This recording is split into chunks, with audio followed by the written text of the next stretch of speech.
ഹരേ ഹരേ. ഹരേ കൃഷ്ണ കൃഷ്ണ കൃഷ്ണ ഹരേ ഹരേ, ഹരേ രാമ രാമ രാമ ഹരേ ഹരേ. ഹരേ കൃഷ്ണ കൃഷ്ണ കൃഷ്ണ ഹരേ ഹരേ, ഹരേ രാമ രാമ രാമ ഹരേ ഹരേ.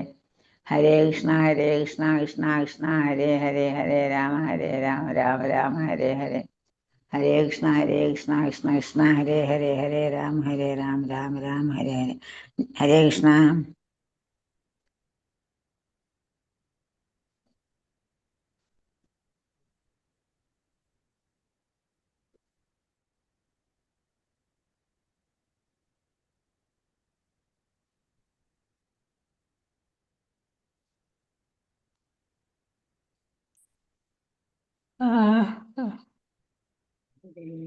ഹരേ കൃഷ്ണ കൃഷ്ണ കൃഷ്ണ ഹരേ ഹരേ, ഹരേ രാമ രാമ ഹരേ ഹരേ.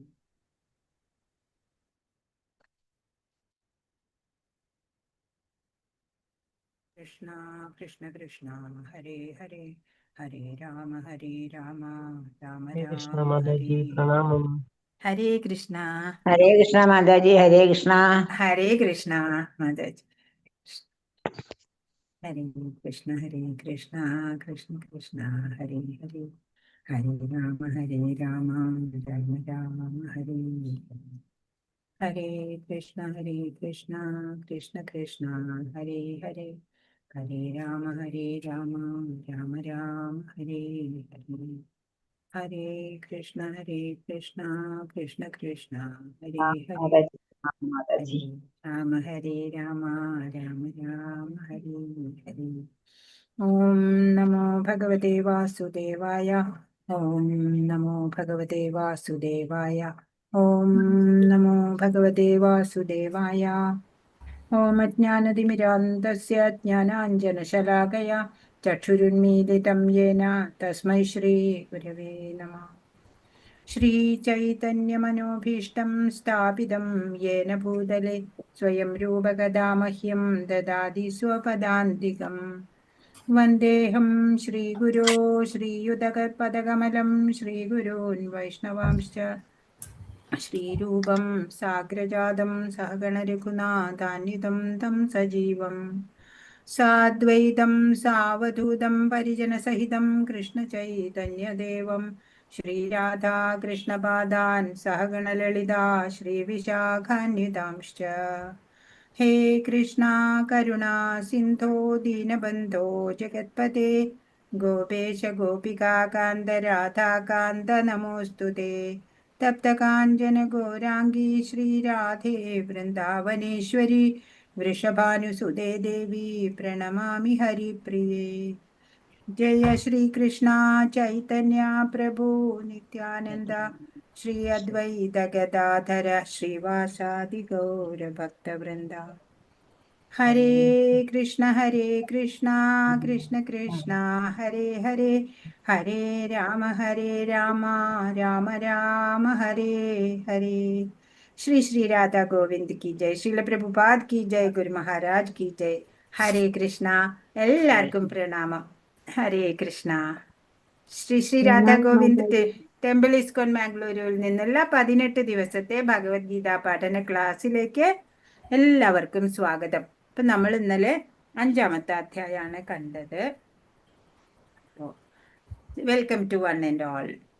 ഇപ്പോൾ നമ്മൾ ഇന്നലെ എന്താ കണ്ടത്? പുറമെ എല്ലാ കർമ്മങ്ങളും നമ്മൾ ചെയ്യുന്നുണ്ടെങ്കിലും അകമെ അവയുടെ ഫലങ്ങളെയൊക്കെ ത്യജിച്ചിട്ട് വേണം എല്ലാ കർമ്മം ചെയ്യാനെന്ന് കണ്ടു.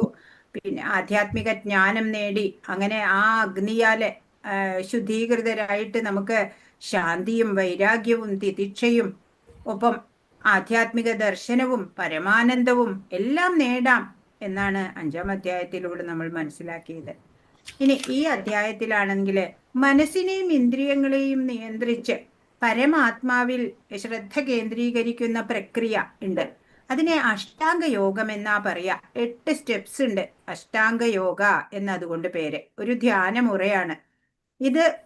പരിസമാപ്തം ചെയ്യുന്നത് സമാധിയിലാണ്, പൂർണ്ണ ഈശ്വര അവബോധത്തിലാണ് ഇത് പരിണമിക്കുക. പ്രാണായാമം, ഹഠയോഗം എല്ലാം അഷ്ടാംഗ യോഗത്തിന്റെ തന്നെ ഭാഗങ്ങളാണ്. 3 കാര്യങ്ങളിലാണ് നമ്മൾ ശ്രദ്ധ ചെലുത്തേണ്ടത്. മനസ്സും ഇന്ദ്രിയവും സമനിലയിൽ എങ്ങനെ നിർത്താം എന്ന് നമ്മൾ മനസ്സിലാക്കണം. നമ്മുടെ കർമ്മം എന്താണ്, ലക്ഷ്യം എന്താണ് എന്ന് മനസ്സിലാക്കണം. ലക്ഷ്യം നമുക്കറിയാം അല്ലെ, ഭഗവത് സേവനത്തിലൂടെ ആത്മസാക്ഷാത്കാരം നേടണം. അതെ, ആ മനസ്സിനെ എങ്ങനെ ശാന്തിയിലേക്ക് നയിക്കാം എന്ന് നമ്മൾ അറിയണം. അഷ്ടാംഗ യോഗ, അതിന്റെ പ്രാധാന്യം ഭഗവാൻ അർജുനനിലൂടെ നമുക്ക് മനസ്സിലാക്കി തരുന്നുണ്ട്. മറ്റൊരു സരള മാർഗമുണ്ട് മനസ്സിനെ സമനിലയിൽ നിർത്താൻ. ഇന്നിപ്പോ മനസ്സിനെ ഡിസ്ട്രാക്ട്, റീന മാതാജി എല്ലാരും മ്യൂട്ട് ചെയ്യൂ. ഇന്നിപ്പോ മനസ്സിനെ ഡിസ്ട്രാക്ട് ചെയ്യുന്ന അനവധി കാര്യങ്ങളാണ് അല്ലെ നമുക്ക് ചുറ്റുമുള്ളത്. ഒരു എക്സാമ്പിൾ ആയിട്ട് പറയുകയാണെങ്കിൽ, ഒരു ചെറുപ്പക്കാരൻ ജോലിയൊക്കെ അകലെയാ, ജോലി കഴിഞ്ഞ് 10 മണിയായി, രാത്രി വീട്ടിൽ വന്നപ്പോ സ്നാനാദികളൊക്കെ കഴിഞ്ഞു, ആഹാരമൊക്കെ കഴിഞ്ഞു, ഇനിയിപ്പോ കിടക്കണം. അപ്പൊ ആ ന്യൂസ് ഹെഡ്ലൈൻസ് ഒന്ന് നോക്കാം എന്ന് പറഞ്ഞ് TV ഓൺ ചെയ്തു. അങ്ങനെ കാണുമ്പോഴെന്താ, ഒരാള് രസകരമായിട്ട് നൂഡിൽസ് ഒക്കെ കഴിക്കണു, യമ്മി യമ്മി എന്നൊക്കെ പറഞ്ഞിട്ട് നൂഡിൽസ് ഒക്കെ കഴിക്കണ വേളയില് ഇയാൾക്കും വേണം, കൊതിയായി നൂഡിൽസ് കഴിക്കാൻ. അപ്പോ നോക്കുമ്പോ എത്രയാ, 11:30 മണി. ബൈക്ക് എടുത്തു, സിറ്റിയിൽ പോയി നോക്കി. അപ്പൊ ചില ഭാഗത്തൊക്കെ അടച്ചുപോയി, ചിലയിടത്ത് ചോദിക്കുമ്പോ നൂഡിൽസ് തീർന്നുപോയി. അങ്ങനെ എന്തിനു പറയണു, വട്ടം കറങ്ങി 1:30 മണിക്ക് വീട്ടിൽ തിരിച്ചു വന്നു, കിട്ടിയതുമില്ല. ലേറ്റായിട്ട് ഉറങ്ങി, ഉണർന്നപ്പോ ലേറ്റായി, ജോലിക്ക് ലേറ്റായി, ഹാഫ് ഡേ ലീവ് പോയി. അങ്ങനെ ഒരു ചെറിയൊരു ആഗ്രഹം കൊണ്ട് ഉണ്ടായതാണ്. അതുപോലുള്ള അൺവാണ്ടഡ് ഡിസയേഴ്സ് അനവധിയാണ് ഇന്ന് നമ്മളിപ്പോ ഓരോരുത്തർക്കും. അതൊക്കെയും നമ്മളെ എവിടേക്കാ കൊണ്ട് എത്തിക്കണത്, നാശത്തിലേക്ക് അല്ലെ, കഷ്ടപ്പാടിലേക്കാ കൊണ്ട് എത്തിക്കണത് നമ്മളെ. അപ്പോ അങ്ങനെയുള്ള ആ ആഗ്രഹങ്ങള് അതൊക്കെ നമ്മൾ കുറയ്ക്കാൻ ശീലിക്കണം. അതെങ്ങനെയാന്ന് ഭഗവാൻ പറഞ്ഞു തരും. അഷ്ടാംഗ യോഗ, അതിനെക്കുറിച്ച് ഭഗവാൻ എന്ത് പറയണു എന്ന് നമുക്ക് ഇവിടെ നോക്കാം. അടുത്തുള്ള യോഗ സെന്ററിൽ പോയിട്ട് 3 മാസത്തെ ഒരു പാക്കേജ് എടുക്കാനാണോ ഭഗവാൻ പറയുന്നുണ്ടാവുക? 3 മാസം പ്രാക്ടീസ് ചെയ്തിട്ട് യോഗയൊക്കെ, അല്ലെങ്കിൽ എല്ലാം ഉപേക്ഷിച്ച് ദണ്ടും കൊണ്ട് കാട്ടിൽ പോകാനാണോ പറയാ? നമുക്ക് നോക്കാം. ഹരേ കൃഷ്ണ. 6-ാം അധ്യായത്തിലേക്ക് പോകാം.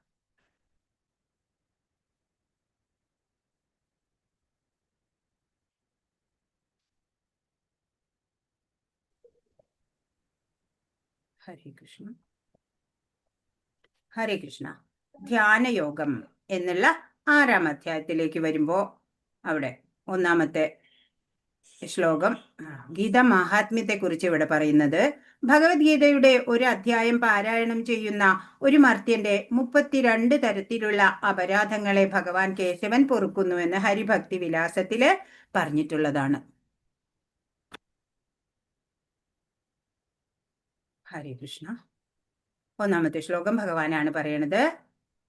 ശ്രീ ഭഗവാനുവാച അനാശ്രിത കർമ്മഫലം കാര്യം കർമ്മ കരോതിയ സ സന്യാസീശ്ച യോഗി ച ന നിരഗ്നിർന ചാക്രിയ. ശ്രീ ഭഗവാൻ പറഞ്ഞു, കർമ്മത്തിന്റെ ഫലത്തിൽ ആസക്തിയില്ലാതെ ധാർമ്മിക ബാധ്യത എന്ന നിലയിൽ കർമ്മം ചെയ്യുന്ന ആളാണ് സന്യാസി. അയാൾ തന്നെയാണ് യഥാർത്ഥ യോഗിയും, അല്ലാതെ അഗ്നിഹോത്രം ഉപേക്ഷിച്ചവനോ കടമ നിർവഹിക്കാത്തവനോ അല്ല. ഭഗവാൻ പറയാണ്, കർമ്മത്തിന്റെ ഫലത്തിലെ ആസക്തി ഇല്ലാതെ നമ്മുടെ ഒരു ഡ്യൂട്ടി എന്നുള്ള ധാർമ്മിക ബാധ്യത എന്ന നിലയിൽ കർമ്മം ചെയ്യുന്ന ആള് തന്നെയാണ് സന്യാസിയും യഥാർത്ഥ യോഗിയും. അപ്പൊ നമ്മള് ഗൃഹസ്ഥരായിട്ടുള്ള നമ്മള് കാട്ടിലൊന്നും പോണ്ട അല്ലെ, കാവ്യ വേഷം ധരിച്ചിട്ട് സന്യാസി ആയി എന്ന് പറയാൻ. നമ്മളൊക്കെ സന്യാസിമാരാ. എങ്ങനെ ചെയ്യുമ്പോ, കർമ്മഫലത്തിൽ ആസക്തി ഇല്ലാതെ ധാർമ്മിക ബാധ്യത അല്ലെ, സ്വധർമ്മം അനുഷ്ഠിക്കാനുണ്ട് ഓരോരുത്തർക്കും അല്ലെ. ഭാര്യയായിട്ട്, മകളായിട്ട്, അമ്മയായിട്ട്, സഹോദരിയായിട്ട് ഒക്കെയും ഉണ്ട് അല്ലെ. ധർമ്മമുണ്ട് നമുക്ക്, ധാർമ്മിക ബാധ്യതയുണ്ട് നമുക്ക് മറ്റുള്ളവരോട്, സ്വയം ബാധ്യതയുണ്ട്, ഫാമിലിയോടുണ്ട്, സമാജത്തിനോടുണ്ട്, രാഷ്ട്രത്തിനോടുണ്ട് അല്ലെ. എല്ലാവരോടും നമുക്ക് ബാധ്യതയുണ്ട്. അങ്ങനെയുള്ള നമ്മുടെ സ്വധർമ്മം നമ്മൾ കൃത്യമായിട്ട് ചെയ്യുക.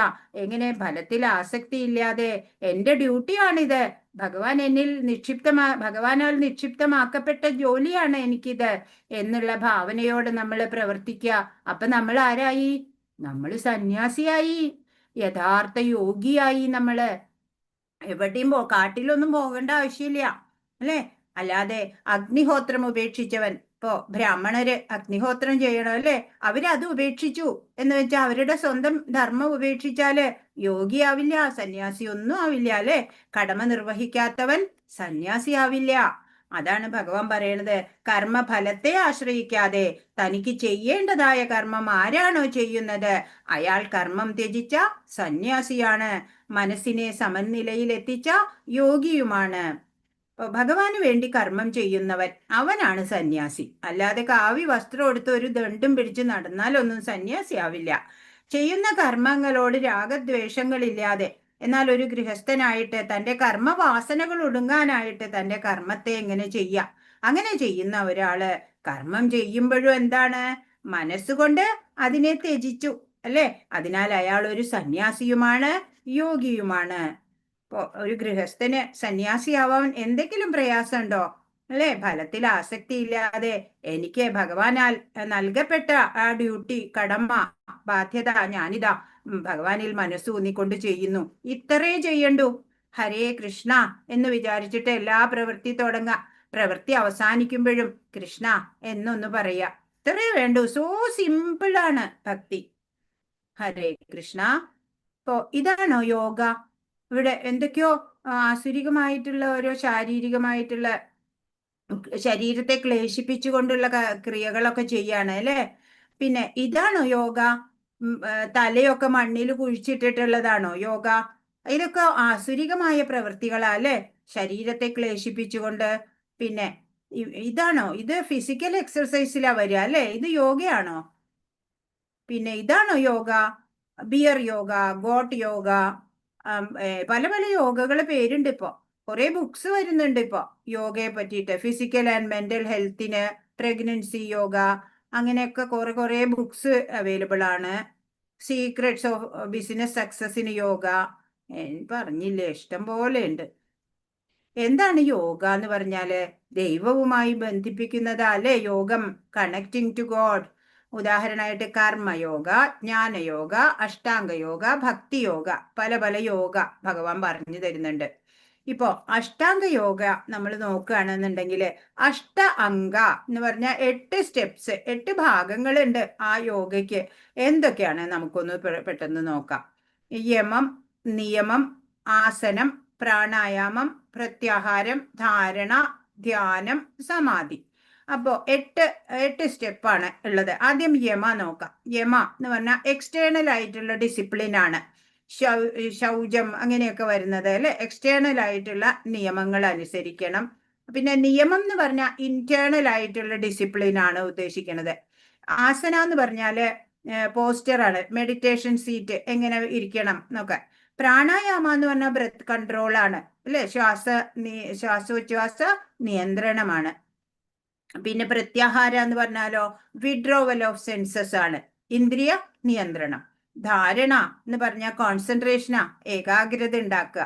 പിന്നെയോ ധ്യാന എന്ന് പറഞ്ഞാൽ നമുക്കറിയാം ധ്യാനം തന്നെ അല്ലെ, മെഡിറ്റേറ്റീവ് അബ്സോർപ്ഷൻ ആണ്. പിന്നെ സമാധി എന്ന് പറഞ്ഞാൽ യൂണിയൻ അല്ലെങ്കിൽ ഇന്റഗ്രേഷൻ എന്നൊക്കെ പറയാം.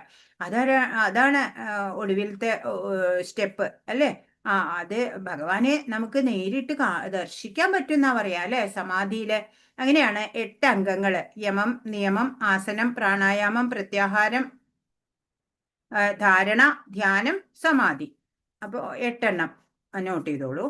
അങ്ങനെ അപ്പോ അന്ന് നമ്മൾ പഠിച്ചു 4 യുഗങ്ങളുണ്ട് അല്ലെ. 4 യുഗങ്ങളില് ആദ്യത്തേത് സത്യയുഗമായിരുന്നു. അന്നത്തെ കാലത്ത് ആയുർദൈർഘ്യം എത്രയാണെന്നറിയോ? ഒരു മനുഷ്യന്റെ 1,00,000 വർഷമാണ്. 1,00,000 വർഷത്തില് അന്ന് ധ്യാനമായിരുന്നു അന്നത്തെ ധർമ്മം അല്ലെ, ആ യുഗധർമ്മം. ആ യുഗത്തില് ഓരോരുത്തരെ 60,000 വർഷം ഒക്കെയാണ് തപസ്യ ചെയ്യുക. അങ്ങനെ തപസ്സിരുന്ന് കഴിഞ്ഞാല് വാൽമീക തൃണങ്ങളാല് ശരീരമൊക്കെ ഇങ്ങനെ മൂടിപ്പോവും. അതുപോലെ ശരീരത്തിലെ മാംസമൊക്കെ ഓരോ ജീവികൾ തിന്നു കഴിഞ്ഞിട്ടുണ്ടാവും. അങ്ങനെയുള്ള ആ ധ്യാനമാണ് ഇവിടെ കാണിച്ചിട്ടുള്ളത്. 5-ാമത്തെ ശ്ലോകം. ഉദ്ധരേതാത്മനാത്മാനം നാത്മാനം അവസാദയേത് ആത്മൈവൈഹ്യാത്മനോ ബന്ധുരാത്മൈവരിപുരാത്മന. മനുഷ്യൻ മനസ്സിന്റെ സഹായത്തോടെ സ്വയം ഉദ്ധരിക്കണം, അധപ്പതിക്കരുത്. ബദ്ധനായ ആത്മാവിന് തന്റെ മനസ്സത്രേ ബന്ധു, അതുതന്നെയാണ് ശത്രുവും. അപ്പോ നമ്മുടെ മനസ്സാണ് അത്രേ നമ്മളുടെ ബന്ധുവാവണതും നമ്മളുടെ ശത്രുവാവണതും. മനസ്സ് നമ്മളെ സഹായിക്കാനും പ്രാപ്തമാണ്, അതല്ല നമ്മളെ ഉപദ്രവത്തിലേക്ക് നാശത്തിലേക്ക് കൊണ്ടുപോകാനും പര്യാപ്തമായതാണ് മനസ്സ് എന്നാണ്. അപ്പോ നിയന്ത്രണമുള്ള മനസ്സായിരിക്കണം. നിയന്ത്രണമുള്ള മനസ്സ് ഒരാളുടെ ബന്ധുവായിരിക്കും. ഭഗവാനോട് അടുക്കാൻ സാധിക്കും അങ്ങനെ മനസ്സുള്ളവർക്ക്. അല്ലെങ്കിൽ ഭഗവാനിൽ നിന്ന് അകലെയാണ് ചെയ്യുക, അല്ലേ? അപ്പോ നിയന്ത്രണം ഇല്ലാത്ത മനസ്സ് തോന്നിയ പോലെയൊക്കെ പ്രവർത്തിക്കാൻ നമ്മളെ പ്രേരിപ്പിക്കും, അല്ലേ? അപ്പൊ നമ്മള് ഭഗവാനിൽ നിന്ന് അകന്നു പോവും. എന്നാലോ നിയന്ത്രണമുള്ള മനസ്സ് ബന്ധുവായി നിൽക്കും. നമുക്ക് നമ്മുടെ പരമലക്ഷ്യമായിട്ടുള്ള ആ ഭഗവാനെ അറിയുക എന്നുള്ള ലക്ഷ്യത്തിലേക്ക് നമ്മളെ കൊണ്ടുപോകും ബന്ധുവായിട്ടുള്ള മനസ്സ്. കണ്ടോ, മനസ്സ് തന്നെയാണ് ഉറ്റ സുഹൃത്ത്. ശത്രുവും, അല്ലെ? ശത്രുവായിട്ട് കുത്താനൊക്കെ വരും. അല്ലെങ്കിലോ നമ്മുടെ നിയന്ത്രണത്തിലും മനസ്സുണ്ടാവും. 6-ാമത്തെ ശ്ലോകം. ബന്ധുരാത്മാത്മനസ്തസ്യ യേനാത്മൈവാത്മനാജിത അനാത്മാനസ്തു ശത്രുത്വേ വർത്തേതാത്മൈവ ശത്രുവത്. മനസ്സിനെ ജയിച്ചവന് മനസ്സു തന്നെയാണ് ഉറ്റ സുഹൃത്ത്. അതിന് കഴിയാത്തവനാകട്ടെ മനസ്സ് പരമശത്രുവുമായിരിക്കും. ഇപ്പൊ മനസ്സിനെ ജയിച്ച ആൾക്ക്, അല്ലെ, മനസ്സിനെ കൺട്രോൾ ചെയ്യാൻ പറ്റുന്ന ആൾക്ക് മനസ്സ് തന്നെയാണ് ഉറ്റ സുഹൃത്ത്. അതിന് കഴിയാത്തവർക്കോ മനസ്സ് പരമശത്രുവായിട്ട് ഭവിക്കും. മനുഷ്യ ധർമ്മം നിറവേറ്റുന്നതില് ഒരു ആത്മസുഹൃത്താക്കാൻ വേണ്ടി മനസ്സിനെ നിയന്ത്രിക്കലാണ് അഷ്ടാംഗ യോഗചര്യയുടെ ഉദ്ദേശം. അപ്പോ അഷ്ടാംഗ യോഗം ഒക്കെ പരിശീലിക്കണം എന്ന് പറയുന്നത് എന്തിനാ?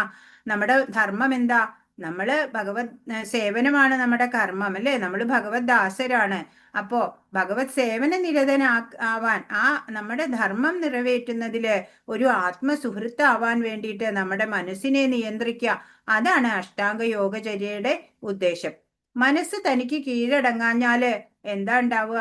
കാമം, ക്രോധം, ലോഭം, മോഹം, മതം, മാത്സര്യം ഇതിന്റെയൊക്കെ അടിമയായിട്ടായിരിക്കും ആ ഒരു വ്യക്തി പെരുമാറുന്നത്, മനസ്സ് കീഴടങ്ങാതിരിക്കുമ്പോ, അല്ലേ? അപ്പോ മന ത്രായതേ ഇതി മന്ത്ര എന്നാണ്, അല്ലെ? അപ്പൊ മന്ത്രം ജപിച്ചാൽ മതി. അപ്പൊ മനസ്സിനെ കൺട്രോളിൽ കൊണ്ടുവരാം. അപ്പൊ നാമം ജപിക്കുക. ഗോലോകേര പ്രേമധന ഹരിനാമ സങ്കീർത്തന എന്നാണ്.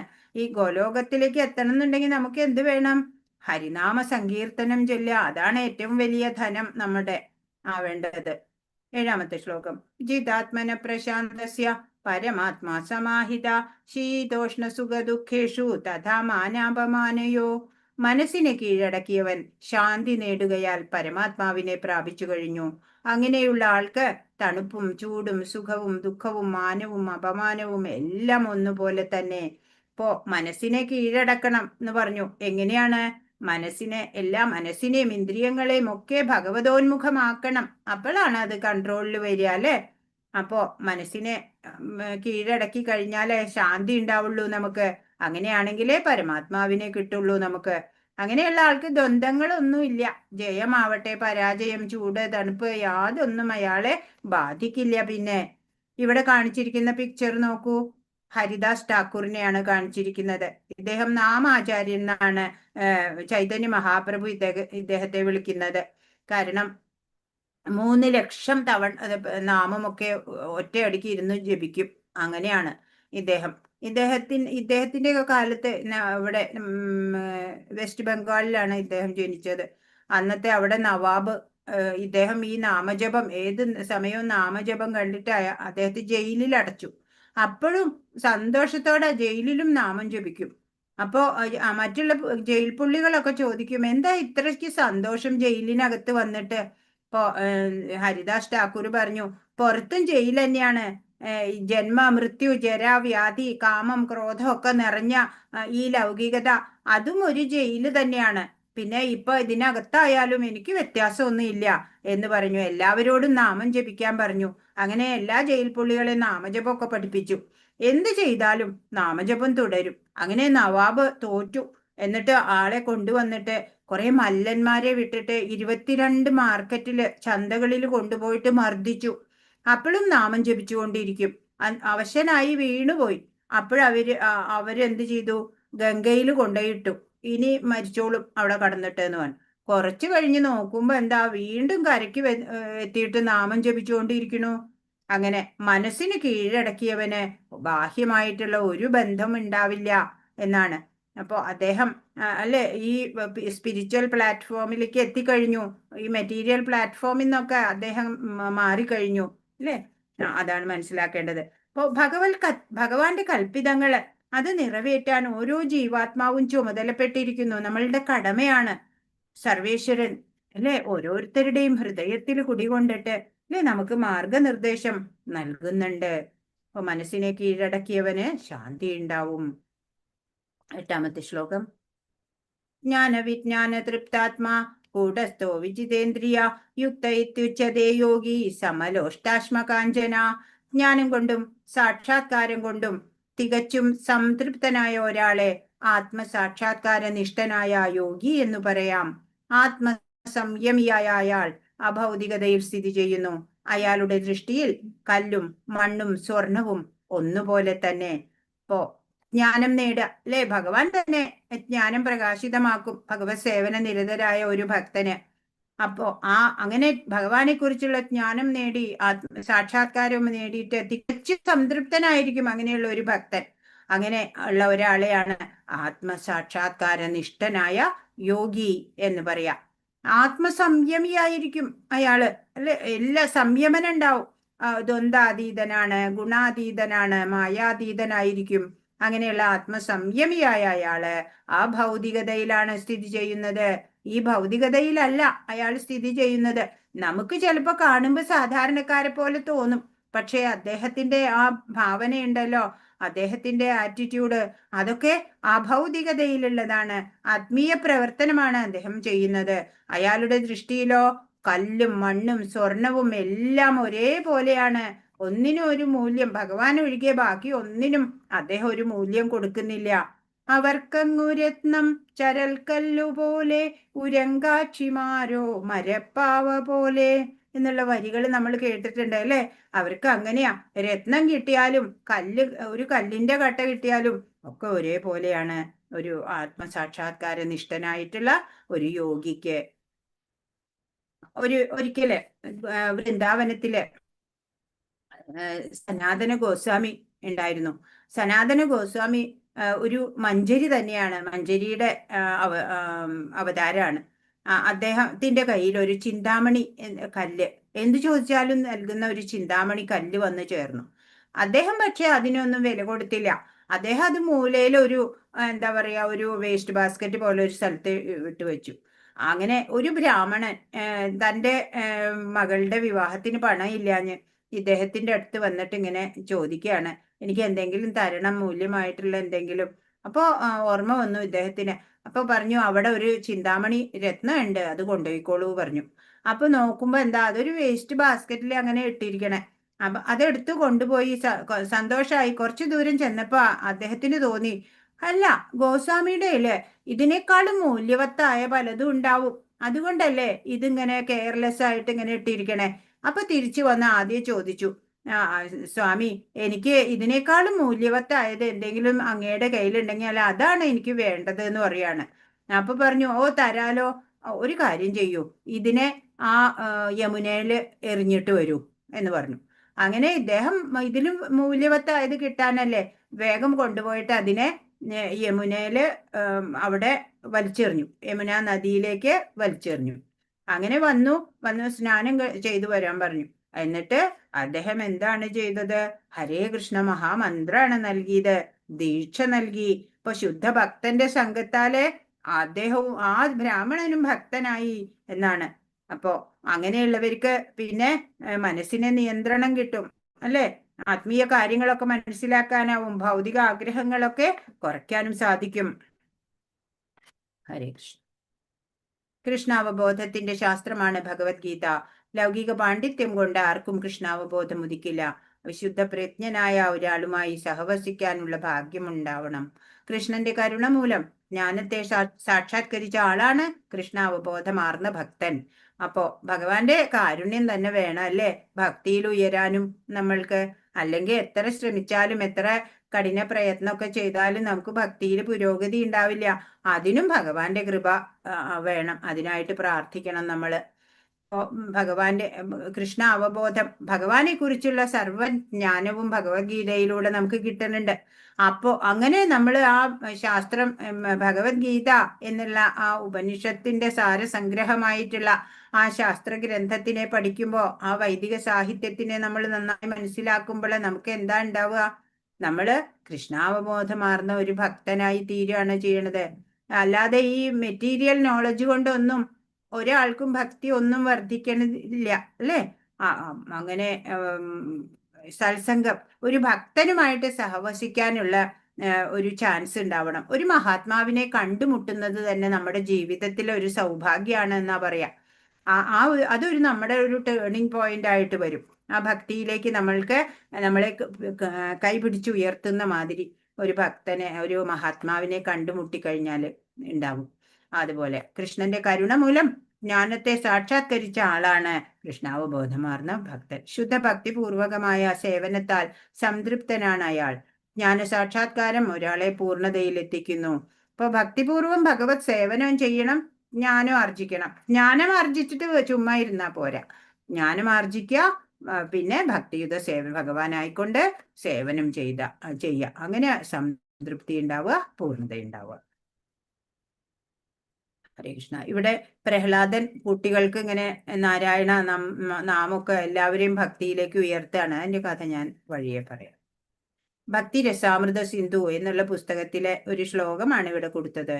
അഥ ശ്രീകൃഷ്ണനാമാദി ന ഭവേദ് ഗ്രാഹ്യമിന്ദ്രിയൈ സേവോന്മുഖേ ഹി ജിഹ്വാദൗ സ്വയമേവ സ്ഫുരത്യത. ഭൗതിക മാലിന്യം പൂണ്ട ഇന്ദ്രിയങ്ങളാൽ ശ്രീകൃഷ്ണന്റെ നാമം, രൂപം, ഗുണം, ലീല എന്നിവകളുടെ സ്വഭാവം ആർക്കും ഗ്രഹിക്കാനാവില്ല. അപ്പൊ നമ്മള് മനോമാലിന്യമൊക്കെ നീക്കണം, അല്ലെ? മനസ്സിന്റെ കൽമഷങ്ങളൊക്കെ നീക്കണം. അതിനാദ്യം നാമൊക്കെ ജപിക്കണം, അല്ലെ? അപ്പോഴാണ് നമുക്ക് ഈ നാമം, രൂപം, ഗുണം, ലീല ഇതിന്റെയൊക്കെ മഹത്വം ശരിയായിട്ട് ഗ്രഹിക്കാൻ സാധിക്കുള്ളൂ. ഭഗവത് സേവനം കൊണ്ട് പരിപൂരിതനാകുമ്പോൾ മാത്രമേ ഒരാൾക്ക് അങ്ങനെ കൃഷ്ണന്റെ അതീന്ദ്രിയ ലീലകളെയും നാമം, രൂപം, ഗുണം ഇത്യാദികളെയും അറിയാൻ കഴിയുള്ളൂ. അപ്പൊ നമ്മൾ നാമം ജപിക്കണം, ഭഗവത് സേവനം ചെയ്യണം. അങ്ങനെ നമ്മുടെ മനസ്സൊക്കെ ഇങ്ങനെ ക്ലിയർ ആവണം, ക്രിസ്റ്റൽ ക്ലിയർ ആവണം. അപ്പോഴാണ് ഒരാൾക്ക് ഭഗവാന്റെ അതീന്ദ്രിയ ലീലകളുടെയും നാമം, രൂപം, ഗുണം ഇതുകളുടെയൊക്കെ ആ മഹത്വം മനസ്സിലാക്കാൻ സാധിക്കുള്ളൂ എന്ന് ഭക്തിരസാമൃത സിന്ധു പറയാണ്. 16ാമത്തെ ശ്ലോകം. നാത്യശ്നസ്തു യോഗോസ്തി ന ജൈകാന്തമനശ്നത ന ജാതി സ്വപ്നശീലസ്യ ജാഗ്രതോ നൈവ ചാർജുന. അർജുന, വളരെ കുറച്ച് മാത്രം ഭക്ഷിക്കുന്നവർക്കും ഏറെ ഭക്ഷിക്കുന്നവർക്കും ഉറക്കമില്ലാത്തവർക്കും വേണ്ടതിലേറെ ഉറങ്ങുന്നവർക്കും യോഗിയാവാൻ കഴിയില്ല. ആർക്കൊക്കെ കഴിയില്ല യോഗിയാവാൻ? വളരെ കുറച്ചേ കഴിച്ചുള്ളൂ, അതല്ല വളരെ കൂടുതൽ ഭക്ഷിച്ചു, അതല്ല ഒട്ടും ഉറങ്ങിയില്ല, അതല്ല കുറെ കിടന്നങ്ങ് ഉറങ്ങി. അങ്ങനെയുള്ളവർക്കൊന്നും യോഗിയാവാൻ പറ്റില്ല. എല്ലാം മിതമായിട്ട് വേണം എന്നാണ്, അല്ലേ? ഇവിടെ കണ്ടു, ഒരുപാട് ബർഗറും അതൊക്കെ കഴിച്ചിട്ട് ഇതേപോലെ ഉണ്ടാവും. അതല്ലെങ്കിൽ സാത്വിക ആഹാരം കഴിച്ചോരോ സ്ലിം ആൻഡ് ട്രിം ആവും. ഇവിടെ 17ാമത്തെ ശ്ലോകം. അപ്പോൾ ശരീരത്തിനെ ക്ലേശിപ്പിക്കുകയൊന്നും വേണ്ട, അല്ലെ? ഉപവാസമൊക്കെ എടുത്തിട്ട് അത്യാവശ്യം കുറച്ച് സാത്വിക ആഹാരമൊക്കെ ലഘുവായിട്ട് കഴിക്കാവുന്നതാണ്. ഭഗവാന് നിവേദിച്ച് വേണം ഭക്ഷണം കഴിക്കാൻ, അല്ലെങ്കിൽ പാപാണ്. ദിവസം ഒരു 6 മണിക്കൂറൊക്കെ ഉറങ്ങിയാൽ മതി, അല്ലേ? കുട്ടികളാവുമ്പോൾ 8 മണിക്കൂർ ഉറങ്ങാം, അല്ലേ? കൂടുതലൊന്നും ഉറങ്ങണ്ട, എന്നാ ആവശ്യത്തിന് ഉറങ്ങണം. 17. യുക്താഹാര വിഹാരസ്യ യുക്തചേഷ്ടസ്യ കർമ്മസു യുക്തസ്വപ്നാവബോധസ്യ യോഗോ ഭവതി ദുഃഖഃ. ആഹാരം, നിദ്ര, വിഹാരം, പ്രവൃത്തി എന്നിവയിൽ നിയന്ത്രണം പാലിക്കുന്നവന് യോഗ പരിശീലനം കൊണ്ട് സർവ്വദുഃഖങ്ങളും അകറ്റാൻ കഴിയും. അപ്പൊ എന്തിലൊക്കെയാണ് നമ്മൾ കൺട്രോൾ കൊണ്ടുവരേണ്ടത്? ആഹാരം, നിദ്ര, വിഹാരം, പ്രവൃത്തി. കഠിനായിട്ടൊന്നും അധ്വാനം ചെയ്യേണ്ടതില്ല. കാരണം അങ്ങനെ ചെയ്താൽ പിന്നെ ഭഗവത് സേവനത്തിനൊന്നും താല്പര്യം ഉണ്ടാവില്ല, അല്ലെ? നമ്മൾ വളഞ്ഞൊടിഞ്ഞു ഒരു ഭാഗത്ത് വീഴും. ഒരുപാട് കഠിനമായിട്ട് പ്രയത്നിക്കേണ്ട, ആവശ്യത്തിന് പ്രവർത്തിക്കുക, അല്ലെ?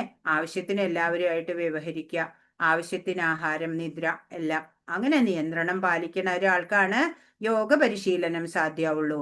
അങ്ങനെ വരുമ്പോഴാണ് ദുഃഖങ്ങളിൽ നിന്ന് മോചനം കിട്ടുള്ളൂ. ഇപ്പൊ ജീവിക്കാൻ വേണ്ടി ഭക്ഷിക്കാൻ വേണ്ടി ജീവിക്കല്ല എന്ന് പറയൂ, അല്ലെ? കൃഷ്ണപ്രസാദം മാത്രം ഭക്ഷിക്കുക, വാക്കിലും കർമ്മത്തിലും ഉറക്കത്തിലും ഉണർന്നിരിക്കുമ്പോഴും ശാരീരികമായ ഏത് പ്രവർത്തനത്തിലും നിയന്ത്രണം പാലിച്ചാല് ഭൗതിക ദുഃഖം ഉണ്ടാവില്ല. തപോനിഷ്ഠയോടെ തപശ്ചര്യയോടെ ജീവിക്കുക അല്ലെ. Chanting, dancing, feasting. ഇപ്പൊ പ്രഭുപാദ് പറയും ഭക്തസംഘത്തിലുള്ള അത്ര ആനന്ദം വേറെ എവിടെയും ഉണ്ടാവില്ല എന്ന് പറയും.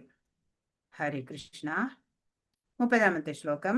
യോ മാം പശ്യതി സർവത്ര സർവം ച മയി പശ്യതി തസ്യാഹം ന പ്രണശ്യാമി സ ച മേ ന പ്രണശ്യതി. എവിടെയും ഞാൻ കുടികൊള്ളുന്നതായും എല്ലാം എന്നിൽ അടങ്ങുന്നതായും കാണുന്നവന് ഞാൻ ഒരിക്കലും നഷ്ടപ്പെടുകയില്ല, എനിക്ക് അവനും നഷ്ടപ്പെട്ടു പോവില്ല. അപ്പോ ഒരു ഭക്തൻ എങ്ങനെയാണ് കണക്കാക്കുക? എവിടെയും ഭഗവാൻ ഉള്ളതായിട്ട് അല്ലെ, ഏതിലും ഭഗവാനെ കാണും അല്ലെ, ദർശിക്കും. ഒരു ഭക്തൻ എല്ലാം ഭഗവാനിൽ അടങ്ങുന്നതാണ് എന്നറിയും. അങ്ങനെയുള്ള ആ ഒരു ഭക്തന് ഭഗവാനെ ഒരിക്കലും നഷ്ടപ്പെടേണ്ടി വരില്ല. ഭക്തനെ ഭഗവാനും നഷ്ടപ്പെടുത്തുകയില്ല. ഭക്തന്റെ കൂടെ ഭഗവാൻ എപ്പോഴും ഉണ്ടാവും എന്നാണ്.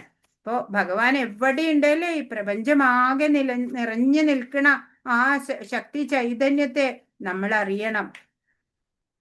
ഹരേ കൃഷ്ണ. ഇവിടെ ഒരു കഥ പറയേണ്ടതുണ്ട്. ഇവിടെ നരസിംഹാവതാരത്തിന്റെ കഥയാണ്, പെട്ടെന്ന് പറയാം.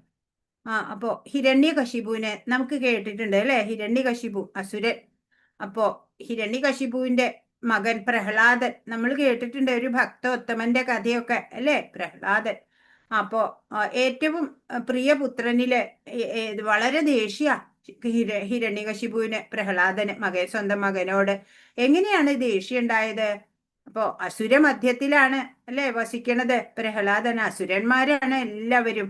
അങ്ങനെ ഈ പ്രഹ്ലാദന് ഈ ദിവ്യ പ്രേമം ഭഗവാനില് എങ്ങനെയാണ് ഉണ്ടായത് എന്ന് ചോദിക്കുകയാണ്. അപ്പൊ നാരദൻ പറയാണ് അതിന് മറുപടിയായിട്ട്, തന്റെ സഹോദരനായിട്ടുള്ള ഹിരണ്യാക്ഷനെ വിഷ്ണു വധിക്കുന്നുണ്ട്. അങ്ങനെ ഭഗവാനാലെ കൊല്ലപ്പെട്ടപ്പോഴ് ഹിരണ്യകശിപു ക്രുദ്ധനായി. എന്റെ സഹോദരനെ വധിച്ച വിഷ്ണുവിന്റെ മാറ് കുത്തിപ്പിളർന്ന് ആ രക്തം കൊണ്ട് എന്റെ സഹോദരന്റെ തർപ്പണം ചെയ്യും എന്ന് പ്രതിജ്ഞ. അസുരന്മാര് സ്വതവേ ക്രൂരന്മാരാ അല്ലെ. പറഞ്ഞു എല്ലാ ദേവന്മാരെയും ഉപദ്രവിക്കണം എന്ന് പറഞ്ഞു. ആ കൽപ്പനയും കൂടി കേട്ടപ്പോ മതാന്ധരായി ദേവന്മാരെയൊക്കെ ഉപദ്രവിച്ചു. അവരൊക്കെ ഭയപ്പെട്ട് സ്വർഗം വിട്ട് ഓടിപ്പോയി. ഹിരണ്യകശിപു പിന്നെ ഘോര തപസ് തുടങ്ങി. ദേവന്മാരൊക്കെ ഭയപ്പെട്ട് ബ്രഹ്മാവിനെ ശരണം പ്രാപിച്ച്, ഹിരണ്യകശിപുവിന്റെ സങ്കല്പം ദേവന്മാരെയൊക്കെ തോൽപ്പിക്കാനല്ലേ. അതും പിന്നെ തങ്ങളുടെ സങ്കടം, ഞങ്ങൾക്കിപ്പോ ഞങ്ങളുടെ രാജ്യത്തൊന്നും സ്വർഗത്തിൽ നിൽക്കാൻ പറ്റണില്ല ഒക്കെ പറഞ്ഞു. ബ്രഹ്മാവ് എന്ത് ചെയ്തു? ഭൃഗു അങ്ങനെയുള്ള മഹർഷിമാരോട് കൂടി ഹിരണ്യകശിപു തപസ്യ ചെയ്യണോടത്തേക്ക് എത്തി. അപ്പൊ അവിടെ എന്താ കാണണത്? പിപീലികാദികളാലെ ഭക്ഷിക്കപ്പെട്ട മാംസത്തോടു കൂടിയ ശരീരം ഹിരണ്യകശിപുവിന്റെ. പിന്നെയോ വാൽമീക തൃണങ്ങളാല് മറയ്ക്കപ്പെട്ട നിലയില് കാണുകയാണ് ബ്രഹ്മാവ്. ആശ്ചര്യപ്പെട്ടു പോയി. പറഞ്ഞു, ഹേ കശ്യപപുത്ര, അങ്ങ് തപസ്സിദ്ധനായി തീർന്നിരിക്കുന്നു, എഴുന്നേറ്റോളൂ, സർവ അഭീഷ്ടങ്ങളും പ്രദാനം ചെയ്യാം എന്ന് പറഞ്ഞിട്ട് കമണ്ഡലു ജലം കൊണ്ട് പ്രോക്ഷിച്ചു. ഉടനെ തന്നെ ഹിരണ്യകശിപു വജ്രം പോലെ ബലവാനായിട്ട് ദിവ്യ തേജസ്സോടെ ആ പുറ്റിൽ നിന്ന് പുറത്തു വരികയാണ്. അങ്ങനെ ബ്രഹ്മാവിനെ വന്ദിച്ചു സ്തുതിച്ചു. അങ്ങനെ വരം ചോദിച്ചു, അവിടുത്തെ സൃഷ്ടികളിൽ നിന്ന് ഒന്നും മൃത്യു വരാതിരിക്കട്ടെ. അകത്തു വെച്ചോ പുറത്തു വെച്ചോ, പകലോ രാത്രിയിലോ, ഭൂമിയിലോ ആകാശത്തോ, മനുഷ്യരാലോ മൃഗങ്ങളാലോ ആയുധങ്ങൾ കൊണ്ടോ ഒന്നും എനിക്ക് മരണം ഉണ്ടാവരുത് എന്നുള്ള വരം തരണം എന്ന്. ഇപ്പൊ ബ്രഹ്മാവ് പറഞ്ഞു, ഈ വരങ്ങളൊക്കെ ദുർലഭങ്ങളാണ്, എന്നാലും ഇപ്പൊ ഞാൻ തന്നില് പ്രസന്നനായ കാരണത്താല് ഞാൻ ഇതാ തരുണു എന്ന് പറഞ്ഞ് അന്തർധാനം ചെയ്തു. അസുരൻ ഈ വരവും കൂടി കിട്ടിയപ്പോൾ മത്തനായി തീർന്നു. ഭഗവാനിലും ഭക്തരിലും ഒക്കെ വൈരം വർദ്ധിച്ചു. ഇന്ദ്രാദി ദേവന്മാരും ഋഷിമാരും ഒക്കെയും ഇവനെ വേണം സ്തുതിക്കാൻ. ഹിരണ്യകശിപായ നമഃ എന്ന് പറയണം. യജ്ഞങ്ങളൊക്കെ ഇവനെ ഉദ്ദേശിച്ചേ ചെയ്യാവൂ. അങ്ങനെയായി ഗത്യന്തരം ഇല്ലാണ്ട് ദേവന്മാര് ഭഗവാനെ തന്നെ ശരണം പ്രാപിച്ചു. തന്നെ ആശ്രയിക്കുന്നവരെ ഭഗവാൻ കൈവിടില്ല അല്ലെ. സമയാവട്ടെ പറഞ്ഞു. അങ്ങനെ ഹിരണ്യകശിപുവിന് 4 പുത്രന്മാരുണ്ടായി. അതില് പ്രഹ്ലാദൻ മഹാനായിരുന്നു. സുശീലൻ, സത്യനിഷ്ഠൻ, ജിതേന്ദ്രിയൻ, പരമഭാഗവതൻ. ഏത് പ്രവൃത്തി ചെയ്യുമ്പോഴും മനസ്സ് ഭഗവാനില് വെച്ച് രമിച്ചു. പ്രഹ്ലാദന്റെ ഈ ഭഗവത് പ്രേമുണ്ടല്ലോ, അത് കണ്ടിട്ട് ഹിരണ്യകശിപുവിന്റെ ദേഷ്യം വർദ്ധിച്ചു വരികയാണ്. അങ്ങനെ ഗുരുകുലത്തില് അസുര ഗുരുക്കന്മാരുടെ അടുത്ത് പഠിക്കാൻ പറഞ്ഞയച്ചു, ഗുരുകുലത്തിൽ അയച്ചു. അങ്ങനെ കുറച്ച് മാസം കഴിഞ്ഞപ്പോ ചോദിച്ചു, പ്രഹ്ലാദനോട് മടിയിൽ പിടിച്ചിരുത്തിയിട്ട് ചോദിക്കുകയാണ് ഹിരണ്യകശിപു, എന്താണ് നീ പഠിച്ചത്, ഒന്ന് പറയൂ എന്ന് പറയാണ്. അപ്പോ പിതാവിനെ വന്ദിച്ചിട്ട് പറയാണ്, ഭഗവാന്റെ ലീലകള് ശ്രവിക്കണം, അവിടുത്തെ തിരുനാമങ്ങൾ ഉച്ചരിക്കണം, അവിടുത്തെ ദിവ്യമംഗള രൂപം സ്മരിക്കണം, ദാസഭാവത്തിൽ അവിടുത്തെ ഉപചരിക്കണം, മനസ്സുകൊണ്ടും പുഷ്പങ്ങൾ കൊണ്ടും ആരാധിക്കണം, ശ്രീപാദങ്ങളിൽ നമസ്കരിക്കുക, വന്ദിക്കുക, സർവകർമ്മങ്ങളും ഭഗവാനായിക്കൊണ്ട് അർപ്പിക്കുക, സഖാവിനെ പോലെ വിശ്വസിക്കുക, ആ ചിദാനന്ദമൂർത്തിയില് ആത്മസമർപ്പണം ചെയ്യണം. ഇപ്രകാരം 9 തരത്തിലുള്ള സാധനാ ഭക്തി കൊണ്ട് ആ ഭഗവാനില് ദിവ്യ പ്രേമം സമ്പാദിക്കുക എന്നതാണ് സർവശ്രേഷ്ഠമായത് പിതാവേ എന്ന്. ഇത് കേട്ടതും ക്രുദ്ധനായിട്ടുള്ള ഹിരണ്യകശിപു ഉടനെ ഗുരുക്കന്മാരെ വിളിച്ചു. നിങ്ങൾ ഇതാണോ ഇത്രയും നേരം പഠിപ്പിച്ചോണ്ടിരുന്നേ? അല്ല, ഞങ്ങൾ ഇതൊന്നും പറഞ്ഞു കൊടുത്തിട്ടില്ല എന്ന് പറഞ്ഞു. എന്നാ പിന്നെ ഇവനെ നിഗ്രഹിച്ചോളൂ. ദേഹത്തിൽ ഒരു അവയവം ദുഷിച്ചാല് അത് ഛേദിച്ചു കളയുക തന്നെ വേണം. അതുപോലെ ഇവനെ ഇനി വെക്കേണ്ട, നിഗ്രഹിച്ചോളൂ പറഞ്ഞു. അങ്ങനെ അസുരന്മാരിത് കേൾക്കലും ശൂലം കൊണ്ട് കുത്തി വിഷം കൊടുത്തു, ആനകളെ കൊണ്ട് ചവിട്ടിച്ചു, ഘോര സർപ്പങ്ങളെ കൊണ്ട് കടിപ്പിച്ചു, പിന്നെ എന്താ പറയാ, പർവ്വതത്തിന്റെ മുകളിൽ നിന്ന് എറിഞ്ഞു താഴേക്ക്, അങ്ങനെ പല വിധത്തിൽ നിഗ്രഹിക്കാൻ നോക്കി. ഭഗവാന്റെ കരങ്ങളാല് നിരന്തരം രക്ഷിക്കപ്പെട്ടു. അല്ലേ, ഭക്തനാണ്. അസുരന്മാരുടെ പ്രവൃത്തിയൊക്കെ നിഷ്ഫലമായി പോയി. അങ്ങനെ പ്രഹ്ലാദൻ കൂടെയുള്ള അസുരക്കുട്ടികളെയും ഉപദേശിക്കും. അനന്ത ജന്മ സുഹൃത പരിഭാഗം കൊണ്ടാണ് ഇപ്പൊ നമുക്ക് ഈ മനുഷ്യ ജന്മം സിദ്ധിച്ചത് തന്നെ. ഇപ്പൊ ഭാഗവത ധർമ്മം അനുഷ്ഠിച്ച് ഭഗവത് പ്രേമം സമ്പാദിക്കണം. അതാണ് നമ്മൾ ചെയ്യേണ്ടത്. ഈ ഭോഗങ്ങള് സുഖങ്ങളൊക്കെ നരകത്തില് പോലും ലഭിച്ചേക്കാം. ഭഗവത് പാദങ്ങളെ ആശ്രയിച്ചിട്ട് നിത്യാനന്ദത്തിനായിട്ട് പരിശ്രമിക്കണം എന്നൊക്കെ എല്ലാ കൂട്ടുകാരോടും പറഞ്ഞു. ഭഗവാൻ പ്രസാദിച്ചാ പിന്നെ നമുക്ക് എന്താ സാധിക്കാനുള്ളത്? ആ കൃപാസാഗരനില് ആത്മസമർപ്പണം ചെയ്യുക, അതാണ് സർവപ്രധാനമായത് എന്നൊക്കെ എല്ലാ കുട്ടികളോടും പറഞ്ഞു. അപ്പൊ ഈ കുട്ടികൾ ചോദിച്ചു, ഇതൊക്കെ നിനക്ക് എങ്ങനെ അറിയാം? ആരാ നിനക്ക് ഇതൊക്കെ പറഞ്ഞു തന്നത് എന്ന് ചോദിച്ചു. ഈ കാര്യങ്ങള് ഭഗവാൻ നാരദന് പറഞ്ഞു കൊടുത്തത് നാരദൻ കരുണ കൊണ്ട് എനിക്കും പറഞ്ഞു തന്നതാണ് എന്ന് പറഞ്ഞു. നീ എപ്പോഴാ നാരദനെ കണ്ടത് എന്ന് ചോദിച്ചു. പറഞ്ഞു, എന്റെ പിതാവ് ഹിരണ്യകശിപു മന്ദരാചലത്തിലേക്ക് തപസ്സിന് പോയ വേളയില് ഇന്ദ്രൻ എന്റെ മാതാവിനെ ബലാത്കാരേണ പിടിച്ചുകൊണ്ടുപോയി. കാരണം ഗർഭിണിയായ എന്റെ മാതാവ്, ഞാൻ ഗർഭസ്ഥനായിട്ട് മാതാവിന്റെ വയറ്റിലുണ്ടായിരുന്നു ആ സമയം. അങ്ങനെ അമ്മയുടെ കരച്ചില്, കയാതു എന്നാണ് അമ്മയുടെ പേര്, അമ്മയുടെ കരച്ചില് കേട്ട നാരദ മഹർഷി വന്നു. അപ്പോ പറയാണ്, ഇന്ദ്രൻ പറയാണ്, ഇവളുടെ ഉദരത്തില് ഹിരണ്യകശിപുവിന്റെ ശിശുവുണ്ട്. പ്രസവാനന്തരം കുഞ്ഞിനെ വധിച്ചിട്ട് ഇവളെ വിട്ടോളാം എന്ന് പറയാണ്. അപ്പൊ നാരദൻ പറഞ്ഞു, അങ്ങേക്കെന്നല്ല, ഈ ലോകത്തിൽ ഒരാൾക്കും ഈ ശിശുവിനെ വധിക്കാൻ സാധിക്കില്ല. സാക്ഷാൽ ഹരിയുടെ ദാസനാണ് ഈ ഗർഭത്തിലുള്ളത് എന്ന്. ഇത് കേട്ടപ്പോ ഇന്ദ്രൻ മാതാവിനെ വിട്ട് പോയി.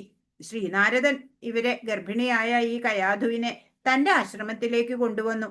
അങ്ങനെ മുനിയെ സേവിച്ച് ആ മാതാവ് അവിടെ കഴിച്ചുകൂട്ടി. അപാര കരുണ കൊണ്ട് ആ നാരദമുനി ഈ അമ്മയ്ക്ക് ആത്മതത്വവും ഭക്തി മഹിമയും ഒക്കെ ഉപദേശിച്ചു. ഇവര് ക്ഷീണം കൊണ്ട് ഉറങ്ങിപ്പോവും. പക്ഷേ ഗർഭസ്ഥനായിട്ടുള്ള ആ പ്രഹ്ലാദൻ അതെല്ലാം ഗ്രഹിച്ചു. അതിന്റെ സ്മൃതി സ്പഷ്ടമായിട്ട് ഇപ്പോഴും നിലനിൽക്കുന്നതാണ് എന്ന് പറയാണ്. അങ്ങനെ കുട്ടികളെല്ലാം പ്രഹ്ലാദ ഉപദേശത്തെ ഭക്തിപൂർവം സ്വീകരിച്ചു.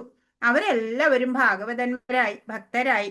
ഇതറിഞ്ഞ അത്യധികം ക്രുദ്ധനായി ഹിരണ്യകശിപു പറഞ്ഞു, ഹേ കുലനാശകനെ, നിന്നെ ഇപ്പോൾ തന്നെ ശൂലം കൊണ്ട് കുത്തി യമലോകത്തേക്ക് അയക്കുന്നുണ്ട്. ലോകങ്ങളും ലോകപാലന്മാരും എന്നെ കണ്ട് ഭയപ്പെട്ട് കിടകിട വിറയ്ക്കുന്നു. നീ എന്റെ കൽപ്പന ധിക്കരിക്കുന്നു അല്ലേ? എന്നിൽ നിന്ന് അന്യനായിട്ട് ഒരു ജഗദീശ്വരൻ വേറെ ഉണ്ടെങ്കിൽ എവിടെയാണ് എന്ന് ചോദിക്കാണ്. ഈ സ്തംഭത്തിലുണ്ടോ എന്ന് ചോദിക്കാണ് ഹിരണ്യകശിപു. അപ്പൊ പ്രഹ്ലാദൻ പറഞ്ഞു, ഉണ്ട്, എന്റെ ജഗദീശ്വരൻ എല്ലായിടത്തും ഉണ്ട്, ഈ സ്തംഭത്തിലുണ്ട് എന്ന് പറഞ്ഞു. ഹിരണ്യകശിപു ദേഷ്യം വന്ന് മുഷ്ടി കൊണ്ട് സ്തംഭത്തിൽ ഇടിച്ചു. പെട്ടെന്ന് ബ്രഹ്മാണ്ട കടാഹം ഭേദിക്കുമാറ് ഘോര ശബ്ദം, അത്യത്ഭുതകരമായിട്ടുള്ള നരസിംഹ രൂപം അവിടെ പ്രകടമായി. ഭയങ്കര ദംഷ്ട്രകള്, വാളുപോലെ ഉഗ്രമായി നാവ്, പർവ്വത ഗുഹ പോലുള്ള പിളർന്ന വായും, ആകാശം വ്യാപിച്ച ശരീരവും, അനേക കൈകള്, ഘോര നഖങ്ങള്. അങ്ങനെ ഇത് കണ്ടപ്പോഴേക്കും ഹിരണ്യകശിപു വാളെടുത്തിട്ട് ആ രൂപത്തിന്റെ നേരെ ചെല്ലാണ്.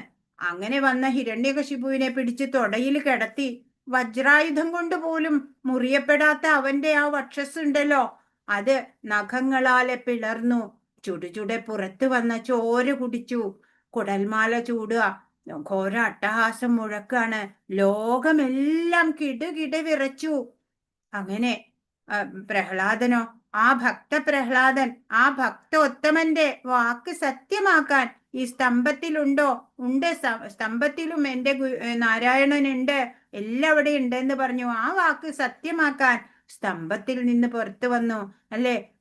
ആ പ്രഹ്ലാദനെ ഈ ഭഗവാനെ, ആ നരസിംഹമൂർത്തിയെ പാദങ്ങളിൽ വീണ് സാഷ്ടാംഗം പ്രണമിച്ചു ഈ പ്രഹ്ലാദൻ. ആ മഹാഭക്തനെ ഭഗവാൻ വാരിയെടുത്ത് മാറോടണച്ചു. ഹരേ കൃഷ്ണ. അതാണ് നരസിംഹമൂർത്തിയുടെ. ഹരേ കൃഷ്ണ. കൃഷ്ണാവബോധം ഉദിച്ച ഒരു വ്യക്തി ഭഗവാനെ എവിടെയും ദർശിക്കുന്നു, എല്ലാം കൃഷ്ണനിൽ അധിവസിക്കുന്നു എന്ന് കാണുന്നു. അങ്ങനെയുള്ള ഒരു വ്യക്തി ഭൗതിക പ്രകൃതിയുടെ ആവിഷ്കാരങ്ങളെയെല്ലാം കൃഷ്ണശക്തിയുടേതാണെന്ന് മനസ്സിലാക്കുന്നു. അതിനാൽ അവ ഓരോന്നും കാണുമ്പോഴും അയാൾ കൃഷ്ണനെ കുറിച്ച് ബോധവാനാണ്. അപ്പൊ ഒരു കൃഷ്ണാവബോധം ഉദിച്ച വ്യക്തി എന്ന് വെച്ചാല് ഒരു ഭഗവാൻ കൃഷ്ണനില് കൃഷ്ണപ്രേമം വർദ്ധിച്ചു വന്ന ഒരു ഭക്തൻ എന്താണ്, എല്ലാവരുടെയും ഭഗവാനെ ദർശിക്കും അല്ലെ, എല്ലാം ഭഗവാനിലാണ് അധിവസിക്കണേന്ന് കാണും. അങ്ങനെയുള്ള ഒരു വ്യക്തി ഈ ഭൗതിക പ്രകൃതിയുടെ ആവിഷ്കാരങ്ങളെ എല്ലാം ഈ പ്രപഞ്ചം ത്തിലുള്ള എല്ലാമേ കൃഷ്ണശക്തിയുടേതാണ് എന്ന് മനസ്സിലാക്കും. അതിനാല് ഓരോന്നും കാണുമ്പോഴും ആ കൃഷ്ണനെ കുറിച്ച് ബോധവാനായിരിക്കും, ഓർമ്മയുണ്ടാവും അല്ലെ. ഭഗവാനെ സ്മരിക്കുക, ഓരോന്ന് കാണുമ്പോഴും ഭഗവത് ശക്തിയാണ് എന്ന്. കൃഷ്ണനെ കൂടാതെ ഒന്നിനും നിലനിൽക്കാനാവില്ല. കൃഷ്ണനാണ് എല്ലാത്തിൻ്റെയും നാഥൻ. ഇതാണ് കൃഷ്ണാവബോധത്തിന്റെ മൗലിക സിദ്ധാന്തം. എന്താണ് കൃഷ്ണാവബോധത്തിന്റെ മൗലിക സിദ്ധാന്തം? ഭഗവാനെ കൂടാതെ യാതൊന്നിനും നിലനിൽക്കാനാവില്ല. കൃഷ്ണൻ എല്ലാത്തിൻ്റെയും നാഥനാണ് അല്ലെ, എല്ലാത്തിൻ്റെയും കൺട്രോളർ, പ്രൊപ്രൈറ്റർ, എൻജോയർ എല്ലാമേ ഭഗവാനാണ് അല്ലെ. അത് തന്നെയാണ് കൃഷ്ണാവബോധത്തിന്റെ മൗലികമായ സിദ്ധാന്തം. ഇനി എന്താണ്, ബ്രഹ്മസംഹിതയിലെ ഒരു ശ്ലോകമാണ്. പ്രേമാഞ്ജന ചുരിത ഭക്തി വിലോചനേന സന്ത സദൈവ ഹൃദയേഷു വിലോകയന്തി യം ശ്യാമസുന്ദരമചിന്യ ഗുണസ്വരൂപം ഗോവിന്ദമാദിപുരുഷം തമഹം ഭജാമി. ഭക്തന്റെ പ്രേമാഞ്ജനമെഴുതിയ കണ്ണുകൾക്ക് എപ്പോഴും ദൃശ്യനായിട്ടുള്ള ആദിപുരുഷനായ ഗോവിന്ദനെ ഞാൻ ഭജിക്കുന്നു. ഭക്തഹൃദയത്തിലത്രേ തന്റെ ശാശ്വതമായ ശ്യാമസുന്ദര രൂപത്തിൽ അവിടുന്ന് വാഴുന്നത്. ഇപ്പോ ഒരു ഭക്തൻ എങ്ങനെയാണ് ഭഗവാനെ കാണേണ്ടത്? പ്രേമഭക്തിയാകുന്ന അഞ്ജനം കണ്ണിൽ എഴുതിയിട്ട് നോക്കണം. അപ്പോഴാണ് എവിടെയും എപ്പോഴും ഭഗവാനെ ദൃശ്യമാവുക എന്നാണ്. ആദിപുരുഷനായിട്ടുള്ള അങ്ങനെയുള്ള ഗോവിന്ദനെ ഞാൻ ഭജിക്കുന്നു. ഇപ്പൊ ഭക്തന്മാരുടെ ഹൃദയത്തിലാണ് തന്റെ ശാശ്വതമായിട്ടുള്ള ആ ശ്യാമസുന്ദര രൂപത്തില് ഭഗവാൻ വാഴുന്നത് എന്ന് പറയാണ്. ശ്യാമസുന്ദര ത്രിഭംഗ ശ്യാമസുന്ദര രൂപമുണ്ട് അല്ലെ ശ്രീകൃഷ്ണന്റെ. ആ രൂപത്തിലാണത്രേ ഭക്തഹൃദയങ്ങളിൽ ഭഗവാൻ വാഴണത്. അതെങ്ങനെയാ എല്ലാവരുടെയും ഭഗവാനെ കണ്ട് നമസ്കരിക്കാൻ ഒരു ഭക്തന് സാധിക്കുക? പ്രേമഭക്തിയാകുന്ന ആ കൺമഷി അഞ്ജനം കണ്ണിൽ എഴുതിയിട്ട് നോക്കണം. അപ്പോഴേ കാണുള്ളൂ ഭഗവാനെ. അല്ലാത്തവർക്ക് എവിടെയും ഭഗവാനെ കണ്ടെത്താൻ സാധിക്കില്ല. ഹരേ കൃഷ്ണ. 34-ാമത്തെ ശ്ലോകം. ചഞ്ചലം ഹി മന കൃഷ്ണ പ്രമാധി ബലവദൃഢം തസ്യാഹം നിഗ്രഹം മന്യേ വായോരിവ സുദുഷ്കരം. പറയാണ്, മനസ്സ് ചഞ്ചലമാണ്, പ്രക്ഷുബ്ധമാണ്, വഴങ്ങാത്തതും ബലമേറിയതുമാണ്. കൃഷ്ണ, അതിനെ നിയന്ത്രിക്കാൻ കാറ്റിനെ പിടിച്ചു നിർത്തുന്നതിനേക്കാൾ പ്രയാസമുണ്ടെന്ന് എനിക്ക് തോന്നുന്നു. അപ്പൊ മനസ്സ് എങ്ങനെയുള്ളതാണ്? മനസ്സ് ചഞ്ചലമാണ് അല്ലേ? എപ്പോഴും ആടിക്കൊണ്ടിരിക്കുന്നതാ, പ്രക്ഷുബ്ധമാണ് അല്ലേ? സ്ട്രെസ്ഫുൾ ആണ്, വഴങ്ങാത്തതാണ്, കൺട്രോളേ ഇല്ല, ബലമേറിയതാണ്, ഭയങ്കര പവർഫുള്ളാ. അപ്പോ അതിനെ നിയന്ത്രിക്കാൻ എന്തുപോലെയാണ്? കാറ്റിനെ പിടിച്ചു നിർത്തുന്നതിനേക്കാളും പ്രയാസാണെന്നാണ് അർജുനൻ പറയണത്. ഇത്ര വില്ലാളി വീരനായ അർജുനൻ പറയാണ്, ഈ മനസ്സിനെ കൺട്രോൾ ചെയ്യാൻ എളുപ്പമല്ല കൃഷ്ണ. കാറ്റിനെ വേണമെങ്കിൽ പിടിച്ചു നിർത്താൻ പറ്റും, പക്ഷെ അതിനേക്കാളും പ്രയാസാണ് മനസ്സിനെ പിടിച്ചു നിർത്താൻ എന്ന് പറയാണ്. മനസ്സിനെ നിയന്ത്രണം കൊണ്ടുവരാൻ വളരെ പ്രയാസമാണ് കൃഷ്ണ എന്ന് പറയാണ്. അർജുനൻ ക്ഷത്രിയ കുലത്തിൽ പിറന്ന ആളാണ് അല്ലെ? അപ്പൊ വിചാരിക്കുകയാണ്, ഈ യോഗചര്യ, ഈ ഇന്ദ്രിയ മനോനിയന്ത്രണം ഒക്കെ ചെയ്തിട്ടുള്ള ഈ യോഗചര്യൊക്കെ എനിക്ക് സാധ്യമാണോ എന്ന് ചിന്തിക്കുകയാണ്. അപ്പൊ കുരങ്ങിനെ പോലെയാണ് അല്ലേ മനസ്സ്. ഒരിടത്തുനിന്ന് മറ്റൊരിടത്തേക്ക് ഇങ്ങനെ ചാടി ചാടി ചാടി നിൽക്കും. പിന്നെയോ പ്രക്ഷുബ്ധമാണ്, റിഗ്രറ്റ് അബൌട്ട് പാസ്റ്റ്. പിന്നെയോ ഈഗർ അബൌട്ട് ഫ്യൂച്ചർ ആണ് അല്ലെ? Anxiety about present. അപ്പൊ പിന്നെ എപ്പോഴാ ജീവിക്കാല്ലേ സ്വസ്ഥായിട്ട്? ഇപ്പൊ എല്ലാപ്പോഴും നമുക്ക് സ്ട്രെസ്സാണ് ഉള്ളത്. അങ്ങനെ ഇന്ദ്രിയ മനസ്സുകളുടെ സമ്പർക്കത്താല് ഈ ജീവൻ സുഖദുഃഖങ്ങളൊക്കെ മാറി മാറി അനുഭവിക്കേണ്ടി വരികയാണ്. മനസ്സിന് വഴി കാട്ടേണ്ടത് ബുദ്ധിയാണ്. എന്നാലോ തൻ്റെ വാശിയും ബലവും കൊണ്ട് പലപ്പോഴും മനസ്സാണ് ബുദ്ധിയെ കീഴടക്കാറ് പതിവ്. ഏറ്റവും വിനയത്തോടെ നമ്മൾ ഹരേ കൃഷ്ണ മഹാമന്ത്രം ജപിക്കുക. അപ്പൊ മാത്രമാണ് മനസ്സിനെ നിയന്ത്രിക്കാൻ പറ്റുള്ളൂ. അതാണ് ഒരു എളുപ്പമായ മാർഗം ഉള്ളത്. ഭഗവാനിലേക്ക് ഫോക്കസ്ഡ് ആയിട്ട് നാമം ജപിക്കുക അല്ലെ? അപ്പോഴാ പ്രക്ഷുബ്ധമായ മനസ്സ് അടങ്ങുക. കാറ്റ് തട്ടാത്ത ഇടത്തെ ദീപനാളം പോലെ അത് സമനിലയിൽ മനസ്സ് നിർത്താൻ അപ്പോഴേ കഴിയുള്ളൂ. ഭഗവത് സേവന നിരതനാവുക, അതുപോലെ നാമം ജപിക്കുക. അങ്ങനെയൊക്കെ ചെയ്യുമ്പോൾ മാത്രമാണ്. കണ്ടോ, ഒരു മങ്കിയുടെ പോലെയാ മനസ്സിങ്ങനെ തുള്ളിച്ചാടിയിട്ട്. കണ്ടോ, ഏകാഗ്രതയോടെ ദ്രോണാചാര്യര് അർജുനനെ അമ്പ ചെയ്യാൻ പഠിപ്പിക്കണു. അതൊക്കെയാണ് 35. അപ്പൊ ഭഗവാൻ പറഞ്ഞു തരികയാണ് മനസ്സിനെ അടക്കാനുള്ള വഴി. ശ്രീ ഭഗവാൻ ഉവാച അസംശയം മഹാബാഹോ മനോ ദുർനിഗ്രഹം ജലം ആഭ്യാസേന തു കൗന്ദേയ വൈരാഗ്യേണ ജഗൃഹ്യത്തെ. ശ്രീ ഭഗവാൻ പറഞ്ഞു, മഹാബാഹുവായ കുന്തിപുത്ര, അസ്ഥിരമായ മനസ്സിനെ അടക്കുക എന്നത് തീർച്ചയായും ദുഷ്കരമാണ്. എന്നാൽ യുക്തമായ പരിശീലനം കൊണ്ടും നിസ്സംഗത കൊണ്ടും അത് സാധിക്കാവുന്നതാണ്. മനസ്സിനെ ചഞ്ചലമാണ് മനസ്സ് എന്ന് അർജുനൻ പറഞ്ഞപ്പോ ഭഗവാൻ പറയാ, ശരിയാണ്, തീർച്ചയായിട്ടും മനസ്സിനെ അടക്കുക എന്നുള്ളത് വളരെ ടഫായ ഒരു ടാസ്ക് തന്നെയാണ് എന്ന് ഭഗവാൻ പറയാണ്. എന്നാലോ അതിനൊരു മാർഗമുണ്ട്. എന്താ മാർഗം? യുക്തമായ പരിശീലനം കൊണ്ടും നിസ്സംഗത കൊണ്ടും അത് സാധിക്കാവുന്നതാണ് എന്ന് ഭഗവാൻ പറയാണ്. അപ്പോ എങ്ങനെയാണ് ഇത് സാധിക്കുക? പുതിയൊരു കാര്യം പഠിച്ചെടുക്കുമ്പോ വളരെ പ്രയാസം തോന്നും അല്ലേ? പക്ഷെ പരിശീലനം കൊണ്ട് അത് സാധിക്കും. മനസ്സിനെ നിയന്ത്രിക്കുക എന്നാൽ എന്താ? പരമാത്മാവിൽ മനസ്സിനെ ഉറപ്പിക്കുക, അതാണ് ചെയ്യേണ്ടത്. ബ്രഹ്മചര്യവ്രതം, ഏകാന്തവാസം, ഇതൊക്കെ അതിന് സഹായിക്കും. കൃഷ്ണാവബോധം അതിലേക്ക് വന്നു കഴിഞ്ഞാൽ തന്നെ നവവിധ ഭക്തിയുടെ ഗുണങ്ങളും കിട്ടും. എന്താണ് നവവിധ ഭക്തി സാധനകള്? ശ്രവണം, കീർത്തനം, വിഷ്ണുസ്മരണം, പാദസേവനം, അർച്ചനം, വന്ദനം, ദാസ്യം, സഖ്യം, ആത്മനിവേദനം. അങ്ങനെ 9 ഭക്തി സാധനകളുണ്ട്. അത് എല്ലാം ചെയ്യണ്ട. ഈ കൃഷ്ണാവബോധം ഉണ്ടെങ്കിൽ ഇതിനേക്കാളൊക്കെ ഉപരിയാണ്. ഈ സാധനയുടെ എല്ലാ ഗുണങ്ങളും കിട്ടും. കേവലം കഥാശ്രവണം കൊണ്ട് തന്നെ പലപ്പോഴും മനസ്സിലെ സംശയങ്ങളൊക്കെ നീങ്ങി അല്ലെ? മനസ്സൊക്കെ പരിശുദ്ധമാവും.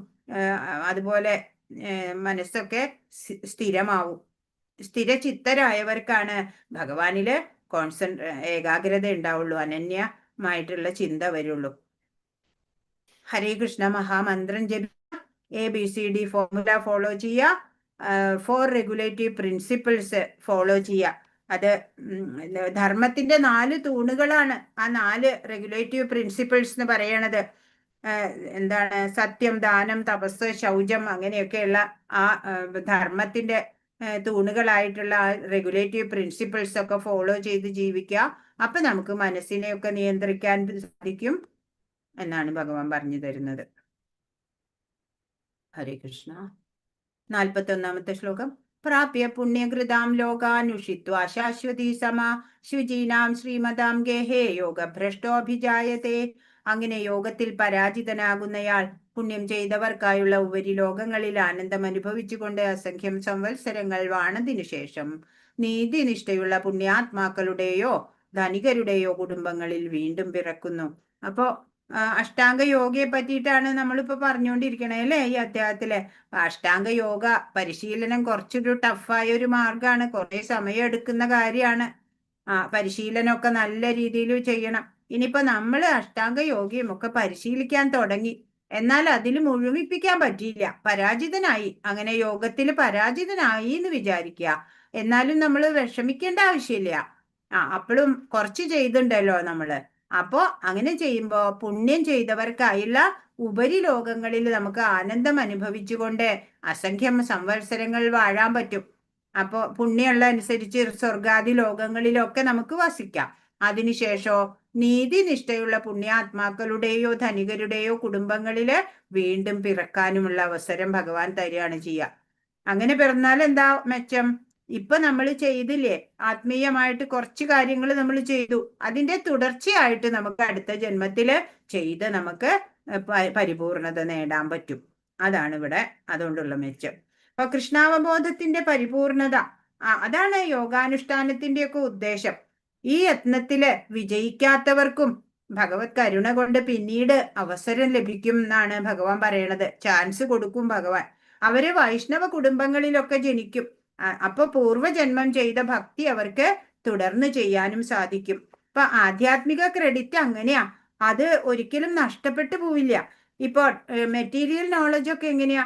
ട്രിപ്പിൾ PhD ഉള്ള ഒരാളാണ് വിചാരിക്കുക, അയാൾ ഈ ജന്മം ജോലി കുറെ ചെയ്തു, വലിയ പദവിയൊക്കെ ഉണ്ടായി, പിന്നെ മരിച്ചു. വീണ്ടും ജനിച്ചപ്പോ ആള് LKG തൊട്ട് വീണ്ടും പഠിക്കണം അല്ലേ? ഞാൻ കഴിഞ്ഞ ജന്മത്തില് ട്രിപ്പിൾ PhD ആണ് എന്ന് പറഞ്ഞുകൊണ്ട് കാര്യമുണ്ടോ? അപ്പോ ഈ ആത്മീയത അങ്ങനെയല്ല. ആത്മീയത ഈ ജന്മം കുറച്ച് നമ്മൾ ചെയ്താലും അത് ക്യാരി ഫോർവേഡ് ചെയ്യും. അത് ആ ക്യാരി ഓവർ ആയിട്ട് പിന്നെ അതിന്റെ തുടർച്ചയായിട്ട് നമ്മൾ ഈ അടുത്ത ജന്മം ചെയ്താൽ മതി. അതാണ് ഈ ആത്മീയതയും ലൗകികതയും തമ്മിലുള്ള വ്യത്യാസം. ഹരേ കൃഷ്ണ. 47 യോഗിനാമപി സർവേഷാം മദ്ഗതേനാന്തരാത്മന ശ്രദ്ധാവാൻ ഭജതേ യോ മാം സമേയുക്തതമോ മത. പൂർണ്ണ വിശ്വാസത്തോടെ എപ്പോഴും എന്നിൽ തന്നെ നിലകൊള്ളുകയും എന്നെ തന്നെ ധ്യാനിച്ചുകൊണ്ട് പ്രേമപൂർവം എന്റെ സേവനത്തിൽ ഏർപ്പെട്ടുകൊണ്ടിരിക്കുകയും ചെയ്യുന്നവനാണ് എല്ലാ യോഗികളിലും വെച്ച് അത്യുത്തമ യോഗിയും എന്നോട് ദൃഢതമമായി യോഗത്തിൽ ബന്ധപ്പെട്ടിരിക്കുന്നവനും. ഇതാണ് എൻ്റെ അഭിപ്രായം. ഭഗവാന്റെ ഏറ്റവും പ്രധാനപ്പെട്ട ഒരു അഡ്വൈസാണ്, അഭിപ്രായമാണിത്, സജഷനാണ്. എന്താ പറയണേ? പൂർണ്ണ വിശ്വാസത്തോടെ വേണം അല്ലെ ഭഗവാനിൽ എപ്പോഴും നിലകൊള്ളണം. ഭഗവാനെ തന്നെ ധ്യാനിച്ചുകൊണ്ട് പ്രേമഭക്തി പുരസ്സരം ഭഗവാന്റെ ദിവ്യ സേവനത്തിൽ ഏർപ്പെട്ടുകൊണ്ടിരിക്കുകയും ചെയ്യുന്ന ആളാണ് എല്ലാ യോഗികളിലും വെച്ച് അത്യുത്തമനായിട്ടുള്ള യോഗി. മാത്രല്ല അങ്ങനെയുള്ള ഭക്തൻ തന്നെയാണ് ഭഗവാനോട് ദൃഢതമമായിട്ട് യോഗത്തിൽ ബന്ധപ്പെട്ടിരിക്കുന്നവൻ. ഏത് യോഗം? ഭക്തി യോഗത്തില് ബന്ധപ്പെട്ടിരിക്കുന്നവൻ. ഇതാണ് ഭഗവാന്റെ അഭിപ്രായം. ഭഗവാന്റെ അങ്ങനെയുള്ള ഡെഫിനറ്റ്ലി ഭഗവാൻ പറഞ്ഞ കാര്യം അത് നമ്മൾ ഗ്രഹിച്ച് മനസ്സിലാക്കി പ്രാവർത്തികമാക്കിയാൽ നമുക്ക് സക്സസ് ആയി, നമ്മുടെ ജീവിതം സഫലമാവും. ഇപ്പോ എന്താ വേണ്ടേ? ഇപ്പോ മൈക്രോസോഫ്റ്റ്, എല്ലാവരും കമ്പ്യൂട്ടർ ഉപയോഗിക്കണവരാ അല്ലെ? മൈക്രോസോഫ്റ്റ് 2018, 2020 അങ്ങനെ പല വേർഷൻ ഉണ്ട്. ഏത് വെർഷനാണ് നല്ലതെന്ന് ആർക്കറിയാ? അതിന്റെ നിർമ്മാതാവിന് തന്നെ അറിയുള്ളൂ അല്ലേ? അതുപോലെ ഭഗവാൻ പറയാണ് ഏറ്റവും ശ്രേഷ്ഠമായ യോഗം അത് ഭക്തി യോഗമാണ് എന്നാണ്. അങ്ങനെയുള്ള യോഗി എനിക്ക് പ്രിയങ്കരനാണ് എന്ന് ഭഗവാൻ പറഞ്ഞു തരാണ്. അപ്പൊ നമ്മൾ എന്തേ വേണ്ടു? ഭഗവാന്റെ പ്രസന്നതയ്ക്കായിട്ട് എല്ലാ കർമ്മവും ചെയ്യാ അല്ലെ? കർമ്മയോഗം എന്ന് പറഞ്ഞാ ഇന്ദ്രിയങ്ങൾ വഴി ഭഗവാന് വേണ്ട സേവ ചെയ്യാ. ജ്ഞാനയോഗം മനസ്സുകൊണ്ട് ചെയ്യണ സേവ. ഭക്തിയോഗം ജീവൻ ആത്മാർത്ഥമായിട്ട് അല്ലെ ആത്മാരാമനായിക്കൊണ്ട് ചെയ്യണത്. ധ്യാനയോഗം എന്ന് പറയുന്നത് ബുദ്ധി കൊണ്ട് ചെയ്യണ സേവനം അല്ലെ? അതിലെല്ലാം വെച്ച് ഭക്തി യോഗമാണ് ശ്രേഷ്ഠമായത്. ഇപ്പൊ ട്രെയിനില് പല പല ക്ലാസ്സുകൾ ഉണ്ട് അല്ലെ? ഏറ്റവും നല്ലത് ഏതാണെന്ന് ചോദിച്ചാൽ AC, second AC, third AC, sleeper ഒക്കെ ഉണ്ട് അല്ലേ? അപ്പൊ നമ്മൾ ഒക്കെ അറിയാം ഏതാ ഏറ്റവും നല്ല. അതുപോലെ യോഗ പലതുണ്ട്. ഭക്തി യോഗ, അത് ഫൈനൽ സ്റ്റെപ്പ് ഭഗവാനിലേക്ക് എത്തും. ഇപ്പൊ യോഗ പാലനത്തിന് സന്യാസിയാവണ്ട, കാട്ടിലും പോവണ്ട അല്ലേ? ഇന്നിപ്പോ എല്ലാവർക്കും സമയക്കുറവാ, മരിക്കാൻ പോലും സമയമില്ല അല്ലേ? ഇപ്പൊ ടൈമിനെ WWW എന്ന് നമ്മൾ ഡിവൈഡ് ചെയ്യുകയാണെന്നുണ്ടെങ്കിൽ waste time, work time, worry time, അല്ല worry time, work time, waste time, അങ്ങനെയാണ് കേട്ടോ. അപ്പൊ വർക്ക് ടൈം എന്ന് പറഞ്ഞാൽ എന്താ? ഓക്യുപേഷണൽ ഡ്യൂട്ടീസ് നമുക്ക് ചെയ്യാനുള്ളത്, സ്വധർമ്മം ചെയ്യാനുള്ള വർക്ക് ടൈം. വറി ടൈം ഉണ്ട്. ചിലർ ഭാവിയെ കുറിച്ചോർത്ത് അല്ലേ, കഴിഞ്ഞു പോയതിനെ കുറിച്ചോർത്ത് സങ്കടം, അങ്ങനെയൊക്കെയുള്ള വറി ചെയ്യാനുള്ള കുറെ സമയം എടുക്കും നമ്മൾ ഓരോരുത്തരും. പിന്നെ കുറെ വേസ്റ്റ് ടൈം ഉണ്ട്. എന്താണത്? ലാഭമില്ലാത്ത ഓരോ പ്രവൃത്തിയാ ചെയ്തുകൊണ്ടിരിക്കണേ, കുറെ സമയം അങ്ങനെ കളയും. ഇന്റർനെറ്റ് സർഫിങ്, അതുപോലെ സോഷ്യൽ മീഡിയ യൂസേജ്, അങ്ങനെയൊക്കെ കുറെ സമയം കളയും അല്ലേ നമ്മള്. അപ്പൊ ഈ വേസ്റ്റ് ടൈമിനെ ഉണ്ടല്ലോ, ഈ വേസ്റ്റ് ടൈമിനെ നമ്മൾ യോഗചര്യക്കായിട്ട് ഉപയോഗിക്കുക. അങ്ങനെ നമുക്ക് മനസ്സിനെയും ഇന്ദ്രിയങ്ങളെയും ഒക്കെ നിയന്ത്രിച്ച് ഭഗവാനിൽ കോൺസെൻട്രേറ്റ് ചെയ്യാൻ പറ്റും. ഇപ്പൊ ഭക്തി ചെയ്യണത് എപ്പോഴാ? റിട്ടയർമെന്റിലല്ല, ഇപ്പൊ ചെയ്യാം, എപ്പൊ സാധിക്കുമോ അപ്പൊ തുടങ്ങാം. ജീവിതം എന്നാ തീരാന്ന് അറിയില്ല അല്ലെ? അപ്പോ ഏത് സമയത്തും നമുക്ക് ഹരേ കൃഷ്ണ മഹാമന്ത്രം ജപിക്കാം അല്ലെ? ഒരു വ്യക്തിക്ക് യോഗിയാവാൻ ഒന്നാമതൊരു പ്രാമാണിക ഗുരുവിന്റെ ആശ്രയം തേടുക, പിന്നെ 4 റെഗുലേറ്റീവ് പ്രിൻസിപ്പിൾസ് പാലിക്കുക, ABCD ഫോർമുല പാലിക്കുക, ഭഗവത്ഗീത പഠിക്കുക, ഭാഗവതം മനസ്സിലാക്കുക. അങ്ങനെ പെട്ടെന്ന് സഫലത വരും, സുഖം, ശാന്തി, പ്രേമഭക്തി എല്ലാം കിട്ടും. ജന്മ മൃത്യു ജരാവ്യാധിയിൽ നിന്നൊക്കെ മുക്തി ഉണ്ടാവും. ഇപ്പോ കർമ്മയോഗം എന്നുള്ള 6 അധ്യായം അടങ്ങുന്ന ഈ വിഭാഗം, ഈ സെക്ഷൻ ഈ അധ്യായത്തോടുകൂടി അവസാനിക്കുകയാണ് അല്ലെ? 1 മുതൽ 6 വരെയുള്ള അധ്യായം കർമ്മയോഗം നമ്മളിവിടെ പറഞ്ഞ് അവസാനിപ്പിക്കുകയാണ്. ഭക്തി. സത്യയുഗത്തിൽ ധ്യാനമായിരുന്നു, ത്രേതായുഗത്തിൽ യജ്ഞമായിരുന്നു, ദ്വാപരയുഗം വിഗ്രഹാരാധന, കലിയുഗത്തിലോ ഹരിനാമ സങ്കീർത്തനം അല്ലേ? ചൈതന്യ മഹാപ്രഭു വന്നു, നമുക്ക് ഹരേ കൃഷ്ണ മഹാമന്ത്രം തന്നു. കുട്ടികളൊക്കെ ഇരുന്ന് നാമം ജപിക്കണ കണ്ടോ? ഹരേർനാമ ഹരേർനാമ ഹരേർനാമ ഇവ കേവലം കലോർ നാസ്തിയേവ നാസ്തിയേവ നാസ്തിയേവ ഗതിരന്യഥ. ഇപ്പോ നമ്മൾക്ക് അഷ്ടാംഗ യോഗ കുറെ വർഷങ്ങളുടെ പ്രാക്ടീസ് ഒക്കെ വേണമല്ലേ അതിൽ പരിപൂർണത നേടാൻ. അതിന് സാധിക്കാത്തവർക്ക് ഭക്തി യോഗമുണ്ട്, ഈസി പ്രോസസ് ഇവിടെയുണ്ട്. ലിഫ്റ്റ് ഉണ്ടെങ്കിൽ പിന്നെ എന്തിനാ നമ്മൾ 100 ചവിട്ടുപടികൾ ചവിട്ടി കയറണത് അല്ലേ? ഓ ശ്രീല പ്രഭുപാദ് കി ജയ്. ശാസ്ത്രീയമായ അടിസ്ഥാനങ്ങളുണ്ട്. നാമജപം കൊണ്ട് പരിപൂർണത നേടാം എന്നുള്ള സ്ക്രിപ്റ്റ് നമ്മുടെ പുരാണങ്ങളിലും ഒക്കെ പറയുന്നുണ്ട്. ചൈതന്യ മഹാപ്രഭു കലിയുഗത്തിന്റെ 500 വർഷങ്ങൾക്ക് മുമ്പ് അവതരിച്ചു, ഹരിനാമ സങ്കീർത്തനം പ്രചരിപ്പിച്ചു. Spiritual references. കലിയുഗത്തിന്റെ കാലഘട്ടത്തിൽ ആളുകൾ ദൈവത്തിന്റെ പരമോന്നത വ്യക്തിത്വത്തിന്റെ വിശുദ്ധ നാമങ്ങൾ ചൊല്ലണം എന്ന് ചൈതന്യ മഹാപ്രഭു പറഞ്ഞു നാരായണീയ സംഹിതയില്. പിന്നെ എല്ലാ സാഹിത്യങ്ങളിലൂടെയും തിരിഞ്ഞതിനു ശേഷം ഹരേ കൃഷ്ണ മന്ത്രോച്ചാരണത്തെക്കാൾ ഈ കാലഘട്ടത്തിൽ മതത്തിന്റെ, ധർമ്മത്തിന്റെ എന്നാണ് ഇവിടെ ഗംഭീരമായ ഒരു രീതി കണ്ടെത്താൻ കഴിയില്ല എന്ന് കലിസന്ധരണ ഉപനിഷത്തില് പറഞ്ഞിട്ടുണ്ട്. പിന്നെ ഭാഗവതത്തിൽ എന്താ? എന്റെ പ്രിയ രാജാവേ, കലിയുഗത്തിൽ തെറ്റുകൾ നിറഞ്ഞിട്ടുണ്ടെങ്കിലും ഈ പ്രായത്തെക്കുറിച്ച് ഒരു നല്ല ഗുണം ഇപ്പോഴും ഉണ്ട് ഈ കാലം എന്നാണ്. ഹരേ കൃഷ്ണ മഹാമന്ത്രം ചൊല്ലുന്നതിലൂടെ ഒരാൾക്ക് ഭൗതിക അടിമത്തത്തിൽ നിന്ന് മുക്തമാവുകയും അതീന്ദ്രിയ രാജ്യത്തിലേക്ക് ഉയർത്തപ്പെടുകയും ചെയ്യാം എന്ന് ശ്രീമദ് ഭാഗവതം പറഞ്ഞിട്ടുണ്ട് അല്ലെ? നാമമാഹാത്മ്യങ്ങളാണ് ഇവിടെയൊക്കെ പറയുന്നത്. ഭഗവത്ഗീതയിൽ തന്നെ പറഞ്ഞിട്ടുണ്ട്, യജ്ഞാനാം ജപയജ്ഞോസ്മി, ഭഗവാൻ ജപയജ്ഞമാണ് എന്ന് ഭഗവത്ഗീത പറഞ്ഞിട്ടുണ്ട്. പിന്നെയോ, എന്റെ ഭഗവാനെ, എന്റെ ദൈവത്തിന്റെ പരമോന്നത വ്യക്തിത്വമേ, അങ്ങയുടെ വിശുദ്ധ നാമത്തിൽ ജീവനുള്ള സത്യയ്ക്ക് എല്ലാ ഭാഗ്യവുമുണ്ട്. അതിനാൽ അങ്ങേക്ക് കൃഷ്ണ, ഗോവിന്ദ എന്നിങ്ങനെ നിരവധി പേരുകളുണ്ട്. അങ്ങയുടെ എല്ലാ കഴിവുകളും ആ പേരുകളിൽ നിക്ഷേപിച്ചു. അവിടെ അവ ഓർമ്മിക്കുന്നതിനുള്ള കഠിനവും വേഗത്തിലുള്ളതുമായ നിയമങ്ങളല്ല. അപ്പൊ ശിക്ഷാഷ്ടകം 2ാമത്തെ ശ്ലോകത്തിന്റെ വിവർത്തനാണ് അല്ലെ? ഹരിനാമ ജപത്തിന്റെ പ്രാധാന്യത്തെ പറയുന്നതാണ്. ഇനി നാമം ജപിക്കുമ്പോ എന്തൊക്കെ ചെയ്യാം? മഹാമന്ത്രം ചൊല്ലുന്നതിന് ചെയ്യേണ്ട കാര്യങ്ങൾ എന്തൊക്കെയാണ്? ഹരേ കൃഷ്ണ മന്ത്രം ചൊല്ലാൻ തുടങ്ങുന്നതിന് മുമ്പ് പഞ്ചതത്വ മന്ത്രം ചൊല്ലുക. എന്താണ് പഞ്ചതത്വ മന്ത്രം? ഇത് അവിടെ 5 പേരാണ് നമ്മുടെ തെറ്റുകുറ്റങ്ങളൊക്കെ പുറത്ത് ഈ നമുക്ക് നാമജപത്തിന്റെ ഗുണം നമ്മളിലേക്ക് എത്തിക്കാൻ വേണ്ടിയിട്ടുള്ളത്. അപ്പോ നടുവിലുള്ളതാണ് ചൈതന്യ മഹാപ്രഭു. ശ്രീകൃഷ്ണൻ തന്നെയാണ് ചൈതന്യ മഹാപ്രഭുവായിട്ട് അവതരിച്ചത്. ബലരാമനാണ് നിത്യാനന്ദ പ്രഭുവായിട്ട് അവതരിച്ചത്. പിന്നെ അദ്വൈതാചാര്യൻ ശിവനും വിഷ്ണുവും കൂടിയിട്ടുള്ള ഒരു അവതാരാണ്. പിന്നെ ഗദാധർ പണ്ഡിറ്റ് രാധാറാണിയുടെ അവതാരാണ്. പിന്നെ ശ്രീവാസ് പണ്ഡിറ്റ് നാരദൻ മുനിയുടെ അവതാരാണ്. അപ്പൊ ഈ 5 പേരെയും നമ്മൾ പ്രകീർത്തിച്ചുകൊണ്ട് പ്രണമിച്ചുകൊണ്ട് പറയുന്ന ഒരു ശ്ലോകാണ് പഞ്ചതത്വ മന്ത്രം. ജയ ശ്രീകൃഷ്ണ ചൈതന്യ പ്രഭു നിത്യാനന്ദ ശ്രീ അദ്വൈത ഗദാധര ശ്രീവാസാദി ഗൗര ഭക്തവൃന്ദ. ഇത് ചൊല്ലിയിട്ട് വേണം നമ്മൾ ഹരേ കൃഷ്ണ മഹാമന്ത്രം മുത്തില് ചൊല്ലാനായിട്ട്. അപ്പൊ മാലയൊക്കെ എല്ലാവർക്കും മാല ഉണ്ടെങ്കിൽ നല്ലതാണ്.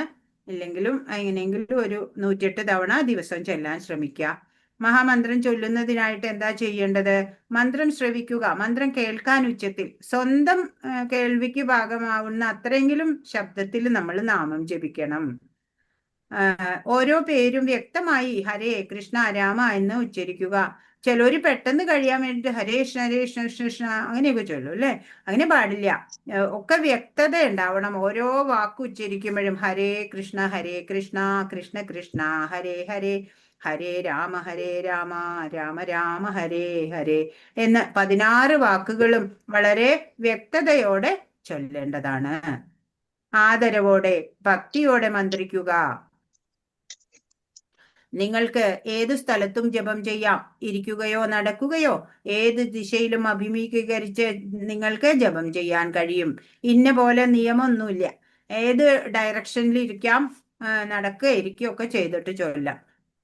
നിങ്ങൾക്ക് എപ്പോൾ വേണമെങ്കിലും മഹാമന്ത്രം ചൊല്ലാം. എന്നിരുന്നാലും അതിരാവിലെ ബ്രഹ്മമുഹൂർത്തത്തിൽ മന്ത്രം ചൊല്ലാൻ ശുപാർശ ചെയ്യുന്നു. കുളിക്കുന്നതിന് മുമ്പോ ശേഷമോ നിങ്ങൾക്ക് ജപം ചെയ്യാം. എണ്ണം വെച്ച് മഹാമന്ത്രം ചൊല്ലുന്നത് ശുപാർശ ചെയ്യുന്നു. അതായത് 108 മുത്തുകളുള്ള ഒരു മാലയില് മഹാമന്ത്രം ചൊല്ലുന്നത് നല്ലതാണ്. 108 തവണയാകുമ്പോൾ ഒരു മാല എന്ന് പറയും. ഹരേ കൃഷ്ണ മഹാമന്ത്രം ദിവസേന 108 തവണയെങ്കിലും ജപിക്കേണ്ടതാണ്. ഹരേ കൃഷ്ണ കൃഷ്ണ കൃഷ്ണ ഹരേ ഹരേ ഹരേ രാമ രാമ രാമ ഹരേ ഹരേ. ഇതാണ് ഒരു മന്ത്രം. ഈ 16 വാക്കും കൂടുമ്പോഴേ ഒരു മന്ത്രമാവുള്ളൂ. അങ്ങനെ 108 തവണ ദിവസവും കുറഞ്ഞത് 108 തവണ ഒരു മാല ഈ മന്ത്രം ജപിക്കൂ. ജന്മസാഫല്യമടയൂ. ഇനി എന്തൊക്കെ ചെയ്യാൻ പാടില്ല? മഹാമന്ത്രത്തിന്റെ ഒരു ഭാഗം മാത്രം ചൊല്ലരുത്. ഹരേ കൃഷ്ണ കൃഷ്ണ കൃഷ്ണ ഹരേ ഹരേ മാത്രം ചൊല്ലരുത്. ഹരേ രാമ രാമ രാമ ഹരേ ഹരേ എന്നും കൂടെ ചൊല്ലുമ്പോഴാണ് ആ മന്ത്രം ഒരു മന്ത്രം പൂർത്തിയാവുള്ളൂ. ജപമാലയിലെ കൃഷ്ണമുത്തിൽ മന്ത്രം ചൊല്ലരുത്. ജപമാലയിൽ നടുവിൽ ഒരു വലിയ ബീഡുണ്ടാവും, മുത്തുണ്ടാവും. അത് കൃഷ്ണ ബീഡ് എന്നാ പറയാ. അതില് പഞ്ചതത്വ മന്ത്രമാണ് ചൊല്ലുക. എന്നിട്ട് മറ്റുള്ള മണികളിലാണ് ഹരേ കൃഷ്ണ മന്ത്രം ചൊല്ലുക. പുസ്തകമോ പത്രമോ വായിക്കുമ്പോൾ ഒരാൾ മന്ത്രം ചൊല്ലരുത്. TV, മൊബൈൽ തുടങ്ങിയവ കാണുമ്പോൾ ഒരാൾ മന്ത്രം ചൊല്ലരുത്. മൾട്ടി ടാസ്കിങ് പാടില്ല. ഭഗവാനിൽ ഫോക്കസ്ഡ് ആയിട്ട് ചൊല്ലണമെങ്കിൽ മന്ത്രം ചൊല്ലുമ്പോൾ മന്ത്രം മാത്രം ചൊല്ലാം. നാമജപത്തിന്റെ ഗുണങ്ങൾ എന്തൊക്കെയാണ് എന്നറിയണ്ടേ? മനസ്സമാധാനം ഉണ്ടാവും, യഥാർത്ഥ സന്തോഷം ഉണ്ടാവും, ജ്ഞാനോദയം ഉണ്ടാവും. അതൊക്കെയാണ് മെച്ചം. പിന്നെയോ ഒന്നുമില്ല. ഒറ്റയ്ക്ക് വേണമെങ്കിൽ കൂട്ടത്തോടെ വേണമെങ്കിൽ ഒക്കെ ജപിക്കാൻ പറ്റും. ഫാമിലി ഒന്നടങ്കം ഉത്കണ്ഠയിൽ നിന്നും സ്വാതന്ത്ര്യം കിട്ടും. ജപം ഉത്കണ്ഠ ഉണ്ടാവില്ല. പിന്നെ എപ്പോഴും പരമാനന്ദത്തിലെ അല്ലെ. ഇസ്കോൺ ഡിവോട്ടീസ് നോക്കൂ, എത്ര സന്തോഷത്തിലാ എല്ലാരും അല്ലേ.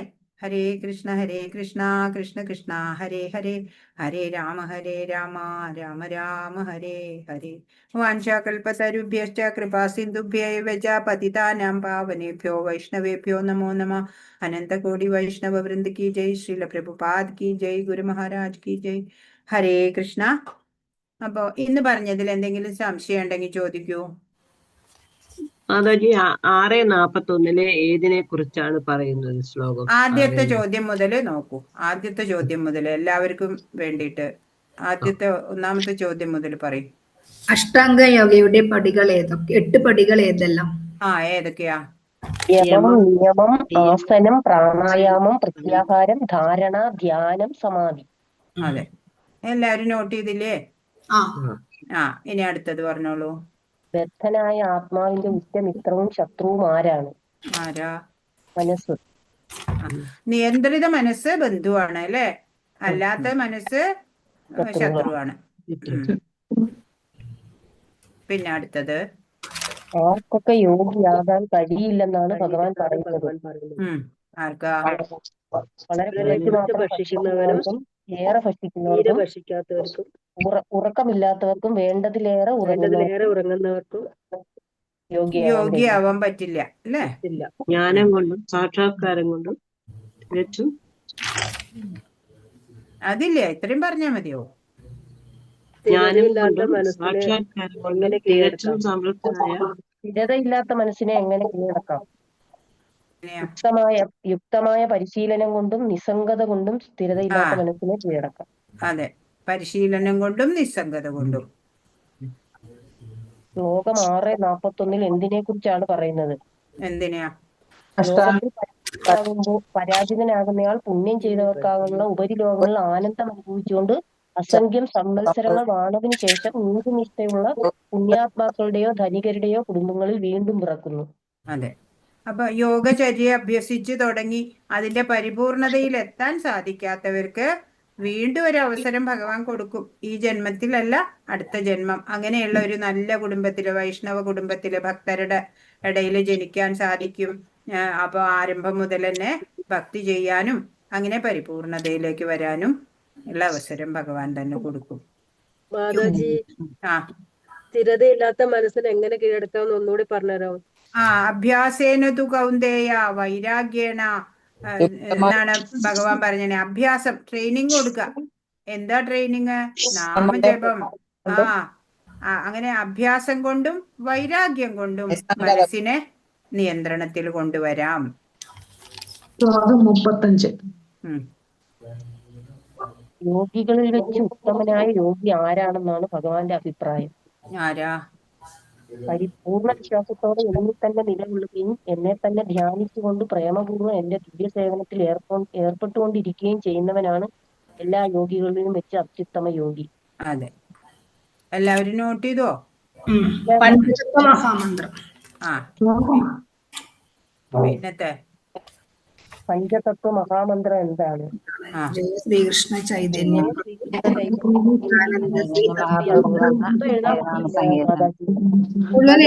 പറയാവോ? റീന മാതാജി, അതൊന്ന് ഗ്രൂപ്പിൽ ഇട്ടേക്കണം കേട്ടോ. മുഴുവൻ കിട്ടിയില്ല. റീന മാതാജി ഗ്രൂപ്പിലിടണേ. പഞ്ചതത്വ മന്ത്രം ഗ്രൂപ്പിലിടും. മഹാമന്ത്രം എങ്ങനെയാണ് ചൊല്ലേണ്ടത്? എങ്ങനെയാ? ഓരോ പേരും വ്യക്തമായി ആദരവോടെ ഭക്തിയോടെ ചെല്ലണം. ഏത് സ്ഥലത്തും ഏത് ഉച്ചത്തിൽ ജപിക്കണം. ചെല്ലുന്ന ഏറ്റവും ഉത്തമം. കുളിക്കുന്നതിന് മുമ്പോ കുളിച്ച ശേഷമോ ചെല്ലാം. മൾട്ടി ടാസ്കിങ്, മറ്റുള്ള കാര്യങ്ങൾ ചെയ്യുമ്പോ ജപിക്കരുത്, ജപിക്കുമ്പോ ജപിക്കല് മാത്രം. പിന്നെ മന്ത്രം ചെല്ലുമ്പോൾ എന്തൊക്കെ ചെയ്യരുത്? ഒരു ഭാഗം മാത്രം ചൊല്ലരുത്. ജപമാലയിൽ കൃഷ്ണമുത്തിൽ മന്ത്രം ചൊല്ലരുത്. പുസ്തകമോ പത്രമോ വായിക്കുമ്പോൾ ചൊല്ലരുത്. TV, മൊബൈലൊക്കെ ഉപയോഗിക്കുമ്പോൾ ചൊല്ലരുത്.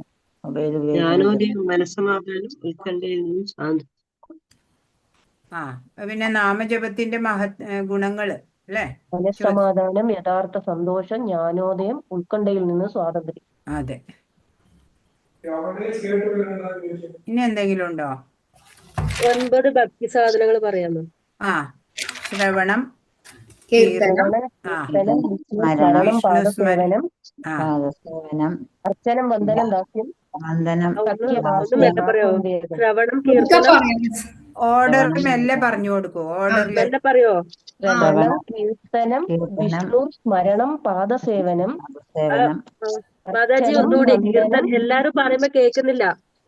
ഒരാള് പറയോ? ശ്രവണം, കീർത്തനം, വിഷ്ണു സ്മരണം, പാദസേവനം, എഴുതിയോ? ആ അർച്ചനം, വന്ദനം, ദാസ്യം, ദാസ്യം സഖ്യം, ആത്മനിവേദനം. സഖ്യം സഖ്യം കൂട്ടുകാരനെ പോലെ കാണും. ആത്മ ആത്മനിവേദനം സ്വയം സമർപ്പിക്കുന്നു. Okay okay thank you. 9 എണ്ണം കിട്ടിയോ? 1 2 ഒന്നുകൂടെ പറയുവോ? 5 6 ശ്രവണം, കീർത്തനം, വിഷ്ണു സ്മരണം, പാദസേവനം, ദാസ്യം, ബന്ധനം, അർച്ചനം, വന്ദനം, ദാസ്യം, സഖ്യം, ആത്മനിവേദനം. Okay thank you. ഇത് എല്ലാവരോടും പറയുന്നതാണ് കേൾക്കുന്നത്. ഒരാൾ പറഞ്ഞത് കേട്ടേനെ.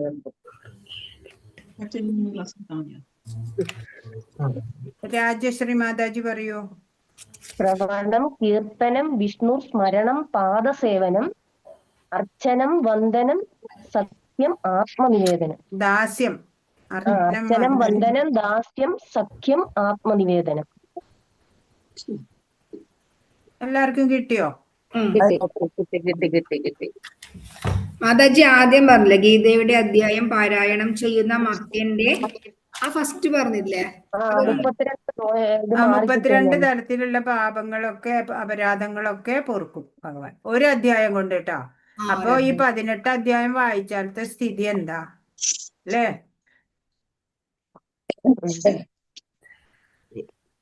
എപ്പോഴും ഒരാൾക്ക് എന്തെങ്കിലും ഒന്ന് ചെയ്യുമ്പോൾ what is in it for me എന്നറിയാൻ ആഗ്രഹം ഉണ്ടാവും.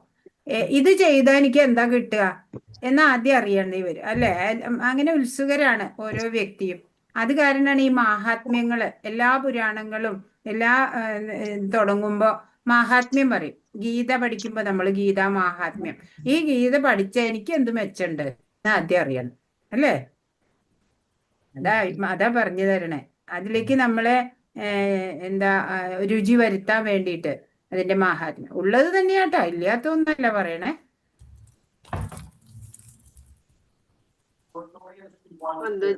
മാതാജി ഹരീകൃഷ്ണ മാതാജി, ധാരണ കൊണ്ട് എന്തോ അർത്ഥമാക്കുന്നത്?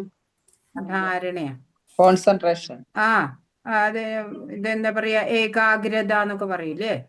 പ്രത്യാഹാരം കോൺസെൻട്രേഷൻ തന്നെയല്ലേ? പ്രത്യാഹാരം സെൻസ് കൺട്രോള്, ഈ അല്ല ഇന്ദ്രിയ നിയന്ത്രണം, ഇന്ദ്രിയങ്ങളെ നിയന്ത്രിക്കല്. ആസന യോഗാസനാണോ?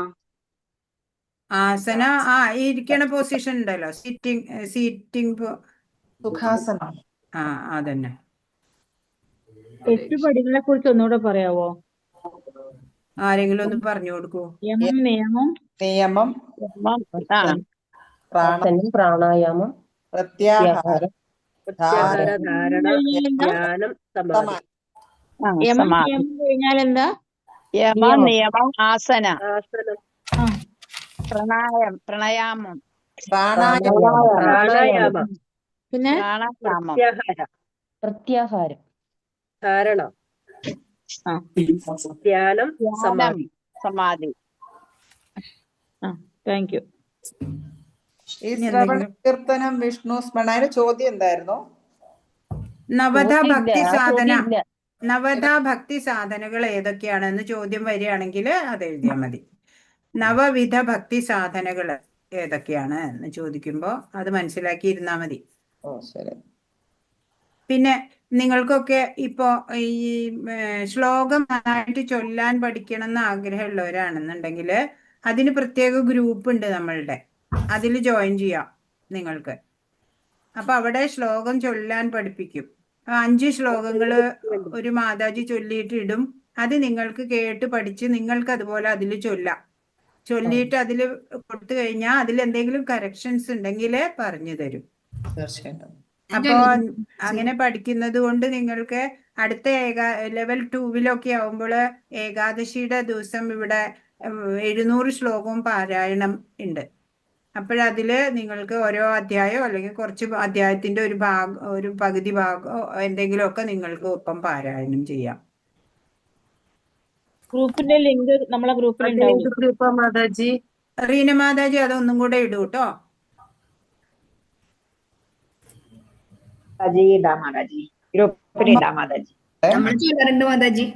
മാതാജി ഇന്നലത്തത് ഗ്രൂപ്പിൽ ഇട്ടിട്ടുണ്ടായിട്ടില്ല.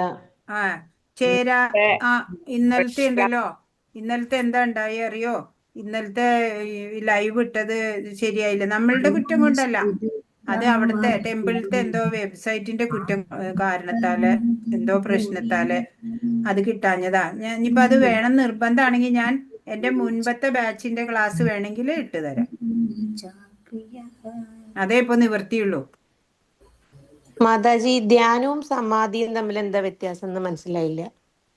ധ്യാനം എന്ന് വെച്ചാൽ ഭഗവാനെ ഇങ്ങനെ മനസ്സിൽ സങ്കല്പിച്ചിട്ട് ഭഗവാന്റെ ആ രൂപം ഇങ്ങനെ പാദാദികേശം ഇങ്ങനെ സ്മരിച്ച് സ്മരിച്ച് സ്മരിച്ച് ആ മുഖത്തിന്റെ അവിടെ എത്തുമ്പോ അവിടെ അങ്ങനെ ധ്യാനിച്ച് അതിന്റെ പീക്കിലെത്തണം. അങ്ങനെ ആ മുഖത്ത്, ആ മന്ദഹാസ സുന്ദരമായിട്ടുള്ള ആ മുഖത്ത് നമ്മുടെ ധ്യാനം ഇങ്ങനെ ചെന്നെത്തുമ്പോ, നമ്മുടെ ആ മനസ്സിലെ സങ്കല്പം ഇങ്ങനെ എത്തുമ്പോ അതിന്റെ പീക്കിൽ നമ്മൾ സമാധിയിലെത്തും. ഭഗവാനെ നമ്മൾ നേർക്ക് നേർ കാണും എന്നാ പറയാ. ഹരേ കൃഷ്ണ ഹരേ കൃഷ്ണ. അങ്ങനെയാ പറയാ. സമാധി അതിന്റെ ഏറ്റവും ആ ഒരു ലാസ്റ്റത്തെ ഒരവസ്ഥയാണ്.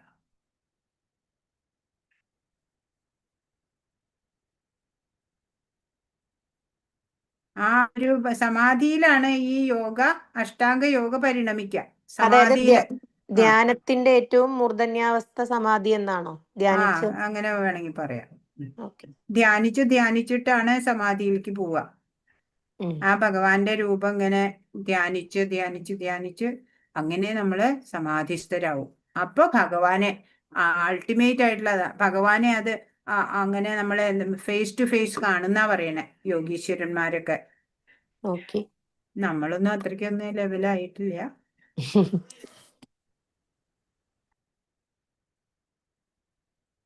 വേറെന്തെങ്കിലും?